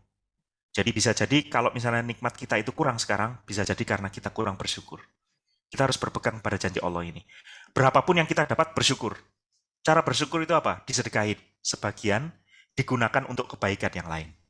Yang kedua, ingatlah kamu kepadaku, niscaya aku akan ingat pula padamu. Bisa jadi ketika hidup kita itu sulit, ketika itu kita itu merasa banyak banyak beban, banyak hutang, banyak tagihan, bisa jadi kita itu lupa sama Allah. Ya. Kita lupa minta sama Allah. Nah, sudahkah kita itu minta sama Allah supaya dibebaskan hutang? Berapa kali kita mintanya? Nah, itu kata Imam El Fahmi. Terus kemudian yang ketiga, berdoalah kepadaku, niscaya akan kukabulkan. Allah itu sudah mengatakan kayak gitu. Dan kalau bisa itu yang detail ya. Jangan seperti teman saya waktu sekretaris teman saya waktu itu dia pengen nikah, dia itu sudah usia hampir 36, 37 belum nikah itu. Dia kemudian pengen mendapatkan suami. Kata bosnya, kalau misalnya kamu berdoanya kurang lancar, kamu pergi umroh sana berdoa di depan multazam. Tapi sebelum berdoa ditulis kriteria suaminya kayak apa gitu ya. Lalu setelah pulang dari umroh 6 bulan kemudian dia menikah. Berarti kan dikabulin ya. Jadi kata bos teman saya itu beliau mengatakan, kamu sekarang sudah menikah. Saya mau tanya, dulu itu waktu kamu pergi umroh, apa yang ada di doamu itu terkabul semua nggak? Terkabul. Alhamdulillah Pak, terkabul. Saya dulu itu nulis, saya pengen suami yang mencintai saya, dia sayang banget sama saya. Saya pengen suami yang dia itu sayang sama anak-anak, dia senang banget sama anak-anak kecil. Saya pengen suami yang kaya, dia kaya banget. Cuman dulu waktu saya doa itu saya lupa nulis pengen yang ganteng.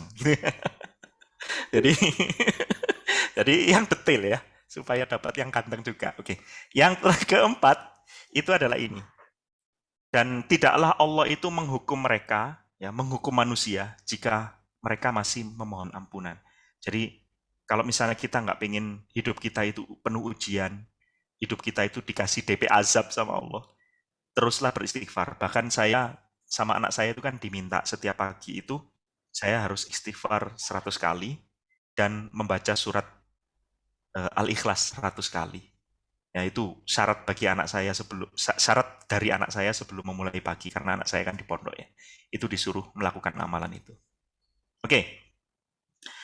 Nah, terus kemudian ingatlah teman-teman semuanya bahwa tidak ada yang tidak mungkin di dunia ini ya. Setinggi-tingginya gunung, kalau misalnya kita mulai melangkah, maka suatu saat itu gunung akan ada di bawah kaki kita, ya.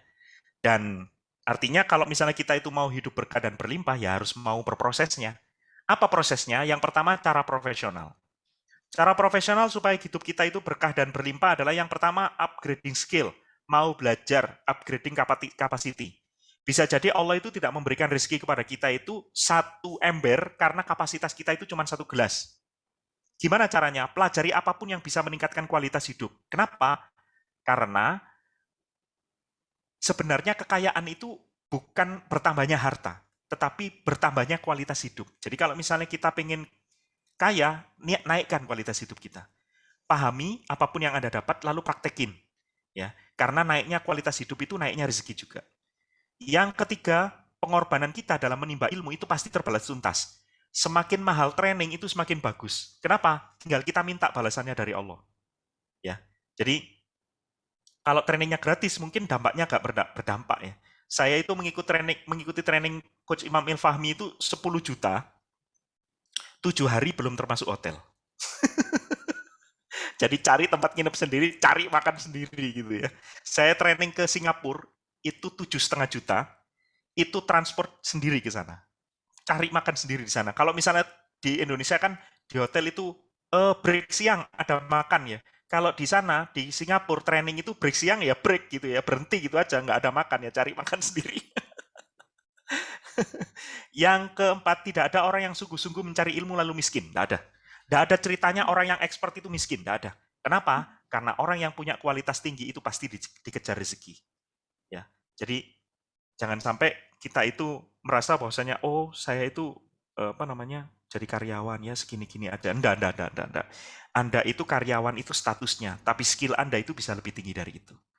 Yang kedua, Anda mau berdagang. Kenapa? Karena ini dicontohkan oleh Nabi dan Rasul. Apa saja tips-tipsnya? Yang pertama, tentukan bisnisnya yang mau ditekuni. Apakah itu full time atau bisnis sampingan? Kenapa? Harus ditentukan dulu. Iya, karena itu berdampak sama penghasilan. Karena kalau full time, itu hasilnya bisa juga full time. Kalau sampingan, ya hasilnya juga sampingan gitu ya. Terus kemudian, nggak cukup di situ. Yang penting saya dagang aja, nggak bisa. Nggak bisa. Kalau misalnya ilmu kita itu, kalau misalnya kita itu pengen mengelola mall, nggak bisa dengan mengelola rombongan itu nggak bisa. Kalau kita pengen mengendarai helikopter, nggak bisa dengan ilmu dorong gerobak itu nggak bisa. Beda levelnya. Kalau mau levelnya lebih tinggi, kasih mentor atau misalnya cari mentor yang lebih tinggi juga. Gitu ya. Kalau misalnya pengen omset miliaran, mentor kita itu omsetnya harus ratusan miliar. Kalau mau omset ratusan miliar, mentor kita itu omsetnya harus triliunan, gitu ya.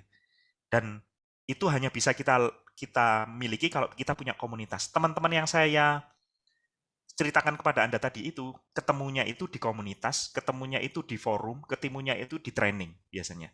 Dan orang-orang baik itu ada di situ biasanya.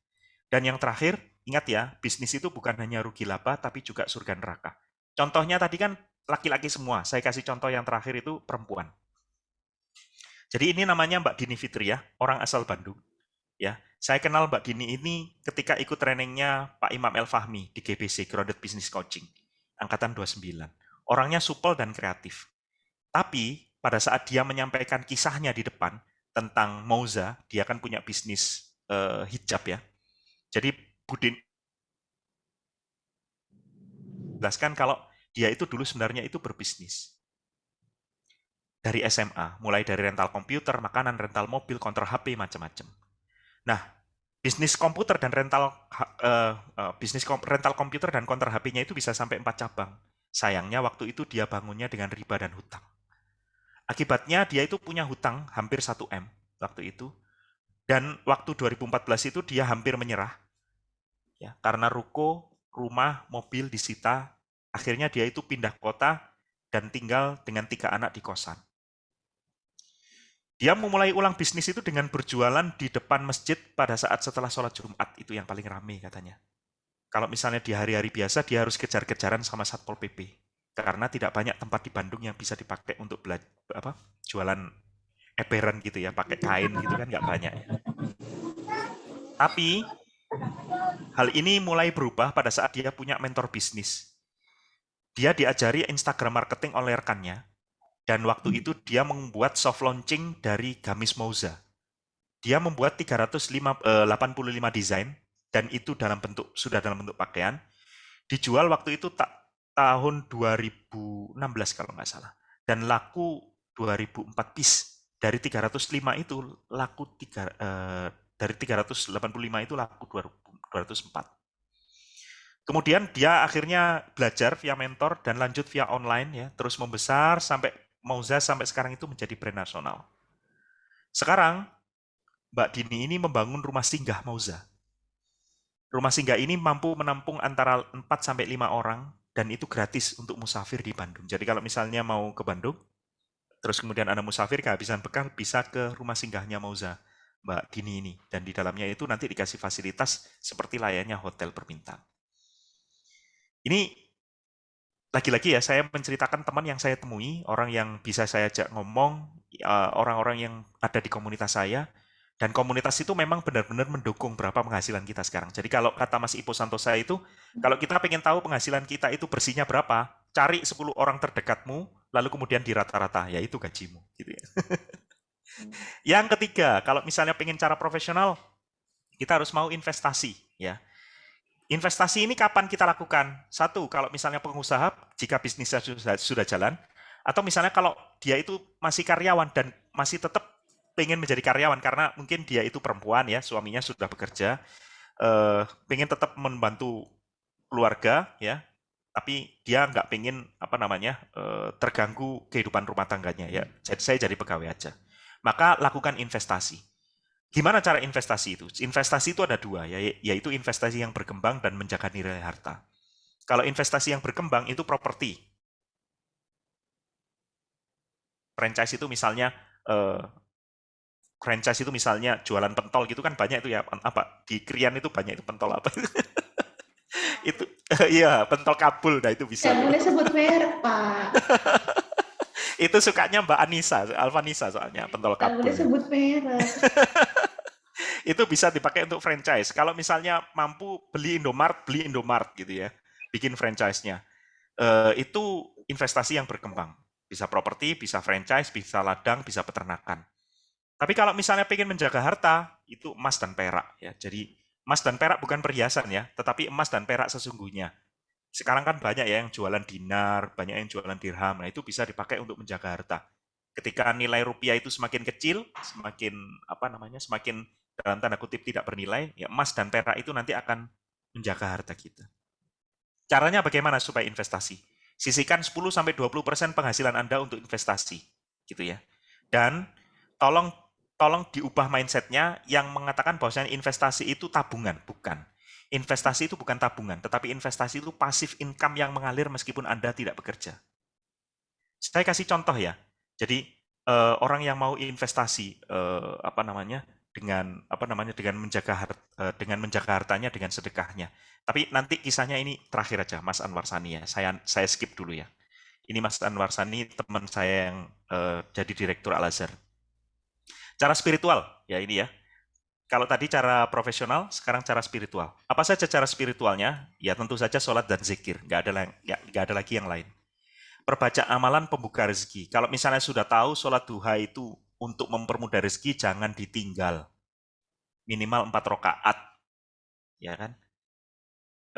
Pak, kantor saya masuk jam 7. Ya jam 6 boleh lah sholat duha. Kan apa namanya matahari sudah naik ya. Jadi usahakan dulu ya.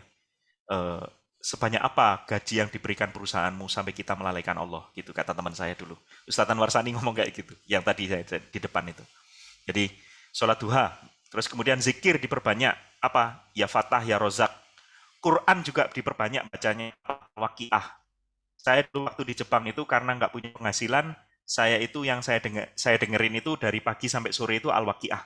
Sampai saya hafal Al-Waqiah. Karena habis setiap sholat saya dengerin, saya baca ulang sampai saya hafal. Diusahakan dirutinkan baca. Terus kemudian setelah beribadah, detilkan doa Anda tentang harta. Anda pengennya apa gitu ya. Nah ini termasuk juga Ustadz Anwar Sani. Saya skip aja ya, nanti mungkin di waktu lain Ustadz Anwar Sani. Jadi Ustadz Anwar Sani itu teman saya satu kamar waktu training bersama Pak Jamil Azaini. Saya baru tahu beliau itu direktur PPPA, Program Pembibitan Penghafal Al-Quran Darul Quran.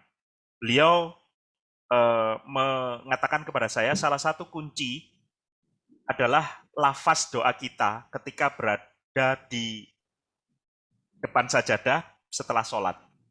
Jadi kalau misalnya kita pengen dapat penghasilan misalnya 2 juta rupiah per bulan misalnya, atau kalau sekarang 4 juta rupiah per bulan misalnya ya, ya Allah, izinkan aku mendapatkan 4 juta rupiah per bulan. Gitu. Itu dulu saya ngomongnya kayak gitu ke Ustadz Anwarsani. Saya doanya kayak gitu, Ustadz. Apakah benar doanya? Ya benar sih. Tapi kata beliau, itu doanya egois. Maksudnya egois, dirimu mementingkan pribadimu sendiri, tidak mementingkan umat. Doa yang dicontohkan Rasul, itu sebagian besar mengutamakan umat dibanding diri sendiri. Lalu kalau misalnya saya ingin punya penghasilan 4 juta rupiah per bulan, bagaimana Ustadz caranya? Doakan dulu umat, baru dirimu. Caranya bagaimana? Ya Allah, izinkan aku mendapatkan gini. Ya Allah, izinkan aku mendapatkan misalnya, tadi saya mengatakan ya, saya ingin mendapatkan penghasilan penghasilan 4 juta per bulan ya. Ya, 4 juta per bulan. Terus kemudian Ustadz Anwarsani kan mengatakan kalau itu egois gitu ya. Lalu bagaimana Ustadz cara doanya supaya saya bisa mendapatkan penghasilan 4 juta per bulan? Ya doanya dibalik.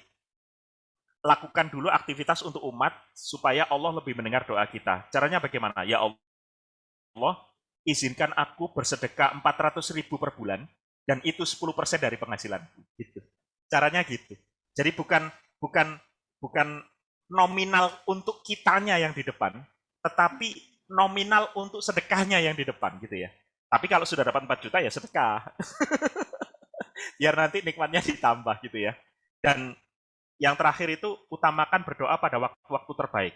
Kapan waktu terbaik itu? Yang dicontohkan hadis Nabi pada saat hujan seperti sekarang, ini waktu terbaik. Yang kedua, antara adzan dan iqomah itu waktu terbaik. Terus kemudian antara dua khotib ketika dia itu naik mimbar, ya, ketika setelah khutbah pertama dan khutbah kedua, setelah pada saat sholat Jumat ya, kan ada khutbah pertama, khutbah kedua. Nah, di antaranya itu, ketika khotib duduk sebentar, nah itu waktu-waktu yang terbaik. Yang terakhir, itu waktu terbaik itu adalah sepertiga malam terakhir. Jadi, 4 waktu ini jangan sampai miss kalau kita itu mau doa. Ya, jadi waktu hujan, terus kemudian antara azan dan iqomah, terus kemudian antara dua khotib ketika berdiri sholat Jumat, dan yang terakhir itu ya itu tadi seperti jam malam terakhir. Nah, kalau misalnya itu dilakukan di tempat yang azam di Raudhah, bayangin coba, itu langsung tembus tuh ke atas tuh. Dan nggak ada yang membatasi kita dengan Allah SWT. Terus yang terakhir ini hanya berharap pada Allah dan bukan pada manusia. Oh ya, atau berdoa juga, usahakan istighfar dulu 3 kali. Setelah istighfar baca syahadat dulu. Setelah baca syahadat baca sholawat. Nah itu yang membuat doa kita itu sampai. Nanti kalau nggak ada sholawat, doa kita nggak nyampe. Ada hadisnya itu. Jadi yang pertama istighfar dulu 3 kali. Terus kemudian baca syahadat. Lalu setelah baca syahadat, baca sholawat. Gitu ya. Baru baca doa kita. Adabnya kayak gitu. Dan usahakan posisinya itu duduk, tangannya menengadah kalau perlu. Menghadap ke kiblat. Ya. Itu sih yang selama ini juga saya lakukan bersama dengan istri. Terus yang terakhir, cara spiritual itu adalah dengan bersedekah. Jadi Ustadz Anwarsani itu yang tadi, yang terakhir yang saya skip sebentar itu, beliau itu menjadi direktur di 2 perusahaan, itu karena dia mensedekahkan Toyota Innova. Jadi harganya sekitar 400 juta, beliau sedekahin menghafal Al-Quran. Oleh karena itu kemudian beberapa bulan kemudian dia diangkat menjadi direktur PPPA sama direktur Al-Azhar. Dan gajinya sebulan itu katanya bisa untuk beli Innova baru sih. Nah, yang ada di benak kita, yang harus ada di benak kita sekarang itu, jadi Allah itu dengan janjinya itu pasti. Sedekah itu pasti berbalas. Berbalas di mana? Di dunia dan di akhirat. Kok bisa terbukti di dunia? Banyak tuh orang non-muslim yang dia itu sedekah juga dibalas. Bill Gates itu makin kaya karena dia itu sedekahnya itu triliunan setiap tahun.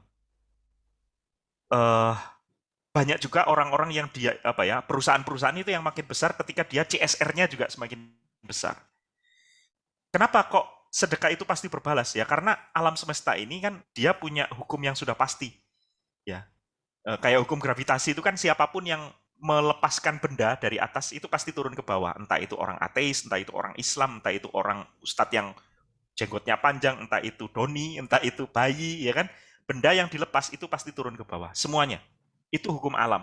Termasuk juga kita ketika kita berbuat kebaikan, itu pasti berbalas juga kebaikan untuk kita. Itu di dunia, itu pasti. Ya, misalnya kita menolong orang, orang itu pasti juga berbalas kebaikan kepada kita. Misalnya minimal mengucapkan terima kasih, itu pasti berbalas. Sedekah itu demikian juga. Ketika kita memberikan kepada orang lain, sebenarnya kita itu sedang meminta alam semesta ini untuk membalas kita juga, gitu ya. Jadi kalau misalnya pergi ke pergi ke daerah-daerah yang dia itu negerinya itu makmur, itu biasanya masyarakatnya itu di sana itu pasti senang sedekah, kayak Brunei, Arab Saudi, Qatar, itu orang-orangnya senang sedekah, Turki itu suka sedekah, ya. Lakukan saja sedekah itu ikhlas nggak ikhlas itu sedekah aja karena ikhlas itu berproses ya. Kayak dulu waktu kita kecil itu kita puasa dipaksa orang tua kita kan. Lakukan aja. Karena ikhlas itu berproses ya. Nah sedekah yang paling utama itu adalah pada saat kita berat melakukannya. Pada saat kondisi sulit kita bersedekah itu sedekah yang paling utama. Kapan berapa sedekah itu? Ya minimal 10% dari penghasilan. Kalau misalnya bisa lebih besar itu jauh lebih baik. Awalnya itu terpaksa, bisa, lalu terbiasa. Nah, catatan bagi kita semua juga sedekah itu di depan ya. Bukan dari sisa uang yang kita miliki. Karena sedekah itu untuk Allah. Ya, masa Allah dikasih uang sisa? Jangan ya. Sedekah itu di depan. Misalnya penghasilannya 4 juta tadi. 400.000 di depan. Gitu ya. Dan setelah sedekah jangan lupa doa. Ya Allah lipat gandakan menjadi berapa gitu kan. Jangan kemudian ketika kita sudah sedekah terus kemudian ya Allah sembarang. Loh, sembarang itu repot ya.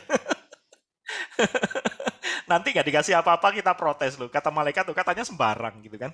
Terus dan yang terakhir pahami ya rezeki itu semuanya dari Allah ya. Karena itulah semua harta itu dipertanggungjawabkan. Nah sedekah itu salah satu cara bagi kita untuk mensucikan harta. Dan kenapa sih saya taruh sedekah itu di akhir? Karena dia salah satu amalan yang paling dahsyat. Di Quran surat Al-Munafikun itu banyak orang itu yang ketika diberikan kesempatan, andai manusia itu diberikan kesempatan hidup lagi, ternyata manusia yang dulunya banyak melakukan dosa, itu mereka itu tidak mau sholat taubat, tidak. Mereka itu tidak mau haji, bukan. Mereka itu tidak mau zakat, enggak. Tapi ya Tuhanku, sekiranya engkau berkenan menunda kematianku sedikit lagi, maka aku akan bersedekah. Jadi sedekah itu karena dia nggak ada syaratnya, nggak harus wudhu, nggak harus ini, pokoknya kasih gitu aja.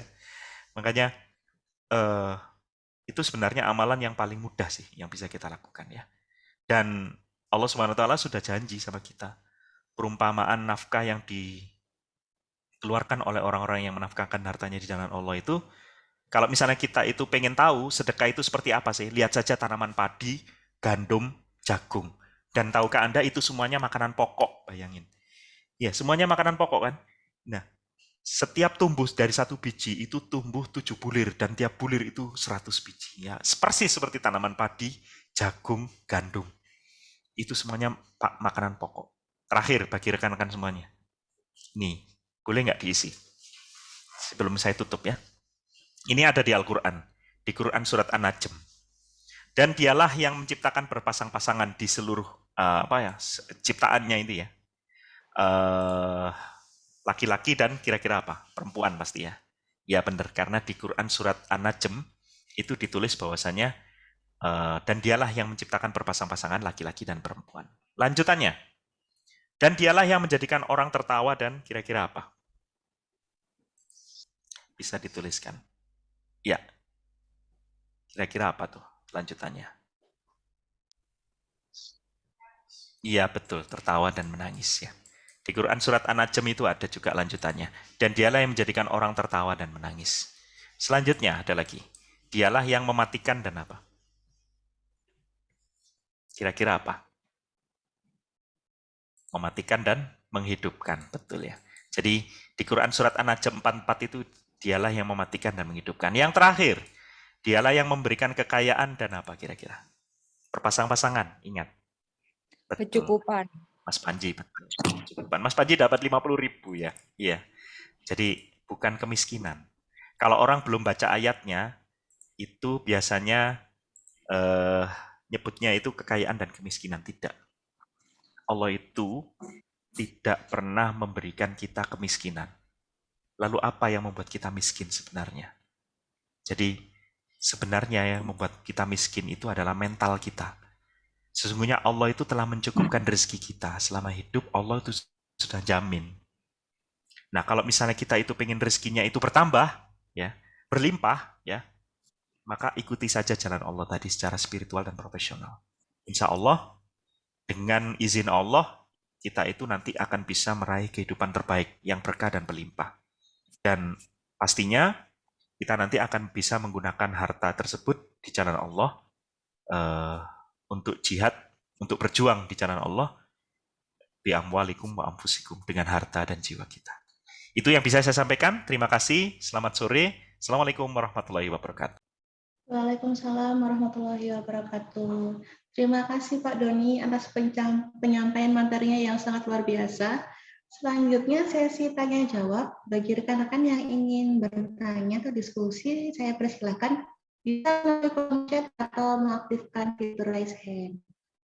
Silakan yang mau diskusi.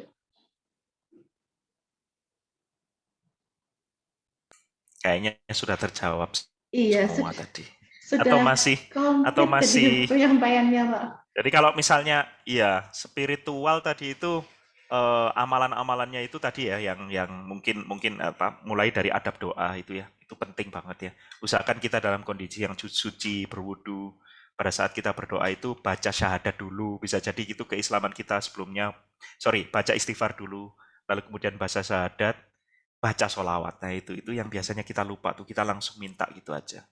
Oke, ini ada pertanyaan Pak Doni dari Mbak Aili. Iya.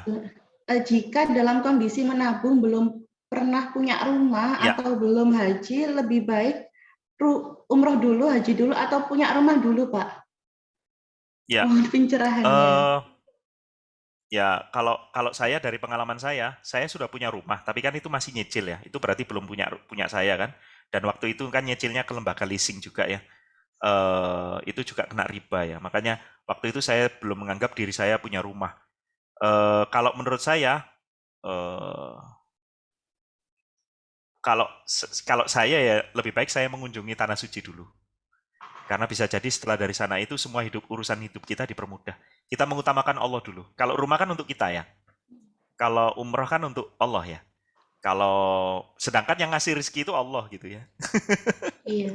Saya dulu mindset saya itu berubah pada saat setelah ketemu dengan Ustadz Anwar Sani itu tadi. Beliau mengatakan bahwa yang diutamakan itu Allah dulu supaya hidup kita itu lancar. Kalau hidup kita itu mau berkah berlimpah, ya sering-sering ngasih Allah itu kejutan. Misalnya, supaya kita juga dikasih rezeki yang kejutan gitu. Misalnya, biasanya kalau Jumatan itu sedekahnya 10.000, hari ini 100.000. Biasanya kalau misalnya di tol, masuk tol ya. Kalau dulu kan masih ada yang manual ya. Kalau misalnya ada yang manual, bayarin tuh mobil di belakang kita. Itu kan kejutan. Atau misalnya pada saat keluar dari mall parkir itu ya, ini mobil sama di belakang saya dibayari. Itu bisa jadi doa orang yang ada di belakang kita itu lebih manjur dari kita gitu ya. Ya Allah, mudahkan rezeki orang yang sudah membayari. Padahal simple ya. Kasih tukang parkir misalnya 2.000 dikasih 5.000. Loh Bang, kebanyakan. Nggak usah untuk abang saja. Amin Bang, mudah-mudahan murah rezeki. Bisa jadi malaikat nyatet loh itu. Gitu.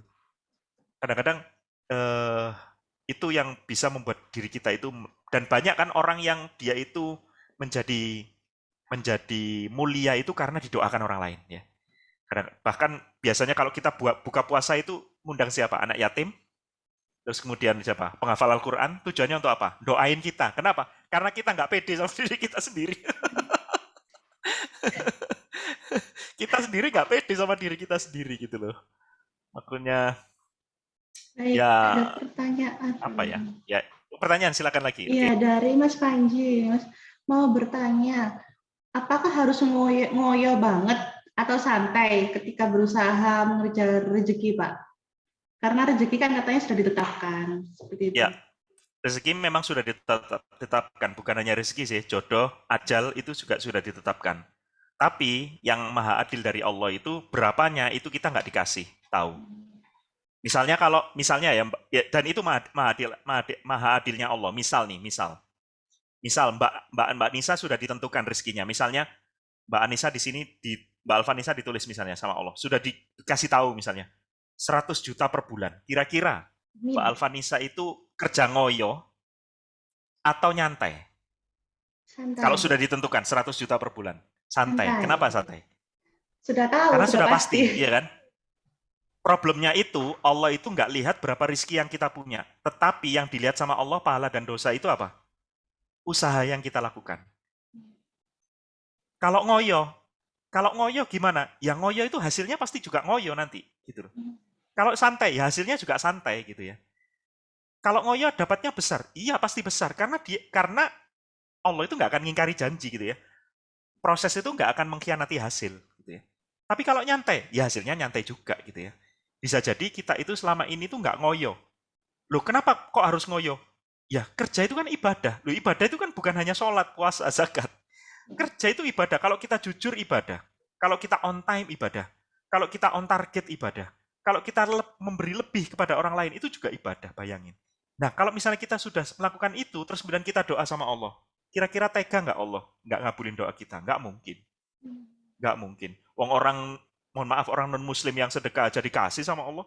Apalagi orang mukmin yang sudah beriman pada Allah. Nggak mungkin. Nggak mungkin doa kita itu dilupakan sama Allah, nggak mungkin. Makanya, teman-teman semuanya, kalau saya sih berpendapat kerja itu ngoyo. Iya ngoyo. Kenapa? Karena yang ada di benak saya bekerja bukan untuk saya. Saya bekerja untuk keluarga saya bekerja untuk karyawan saya bekerja untuk keluarga karyawan saya bekerja untuk umat. Itu yang bikin kita semangatnya beda gitu ya. Kalau kita untuk bekerja untuk diri sendiri paling makan berapa sih sehari?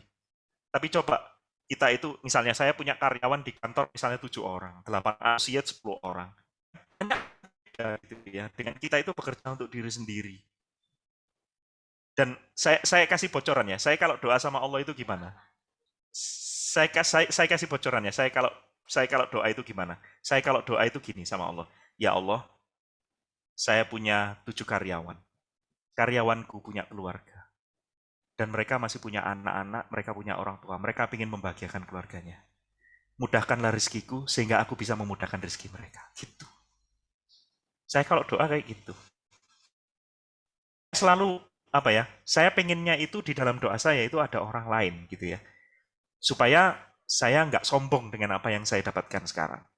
Dan itulah yang membuat saya sampai sekarang bersemangat. Makanya ngapain sih ada rumah umat? Ngapain sih susah-susah kita itu kemarin sedekah wakaf karpet bareng-bareng sama apa namanya sama Mas Edvan M Kautsar. Nggak dengar suara saya. Putus-putus sudah. Kenapa sih kemarin ngoyoh itu sedekah gitu ya? Karena ya itulah yang membuat hidup kita sekarang itu bermanfaat gitu ya. Dan yang terakhir saya ingin mengatakan khairunas anfa'uhum linnas ya. Sebaik-baik manusia adalah manusia yang bermanfaat bagi orang lain.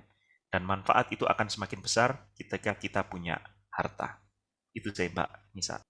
Baik, terima kasih Pak Doni. Tidak terasa ini ya, sudah menjelang maghrib. Bagi teman rekan-rekan yang ingin sharing, kita bisa lanjut di grup ya Pak ya. Nah, jadi kalau bisa kita simpulkan pada sesi ini, ternyata memahami Islam tidak boleh setengah-setengah ya.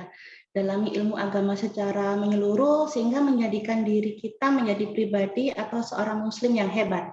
Islam menganjurkan umatnya menjadi kaya, namun bukan berarti menjadi budak cuan, melainkan menebarkan banyak manfaat dengan kekayaan yang dimiliki. Selain itu, Islam melarang meminta-minta, jadi tangan di atas lebih baik daripada tangan di bawah. Nah, semoga kita semua dimampukan dari segi ekonomi, sehingga menjadi muslim yang merdeka dan mampu memerdekakan saudara sesama muslim lainnya yang dalam kesulitan. Alhamdulillahirrabbilalamin, tidak terasa kita sudah di penghujung acara. Mohon maaf apabila ada pertanyaan yang belum sempat terjawab, dan menginformasikan kembali tanggal 22 April nanti ada fase akhir dari perjalanan hidup manusia bersama Mas Edvan M. Kautsar. Ya, Mas Edvan. Jangan ketinggalan ya. Nah, biar berkesan kita foto-foto dulu ya Pak. Boleh diaktifkan kameranya rekan-rekan? Sudah? Oke, hitungan yang ketiga ya. 1, 2, 3. Sekali lagi, kayak bebas. 1, 2, 3. Oke, terima kasih semuanya. Baik, saya ucapkan terima kasih banyak sekali kepada Pak Doni atas kesediaan waktunya, memberikan materi yang sangat luar biasa, menambah banyak wawasan tentunya, dan hikmah yang kita dapatkan di sini. Semoga bisa terus saling mengingatkan dalam kebaikan dan menghebatkan sesama. Saya ucapkan terima kasih juga terhadap rekan-rekan atas antusiasnya mengikuti serangkaian acara. Baik, kita tutup dengan istighfar dan doa penutup majelis. Astagfirullahaladzim, astagfirullahaladzim, astagfirullahaladzim. Subhanakallahumma wa bihamdika, asyhadu an la ilaha illa anta, astaghfiruka wa atubu ilaik. Saya Alfanisa, mohon undur diri. Indah bunga di tengah taman, duduk santai makan ketan. Sampai jumpa rekan-rekan, sampai jumpa di lain kesempatan. Wassalamualaikum warahmatullahi wabarakatuh.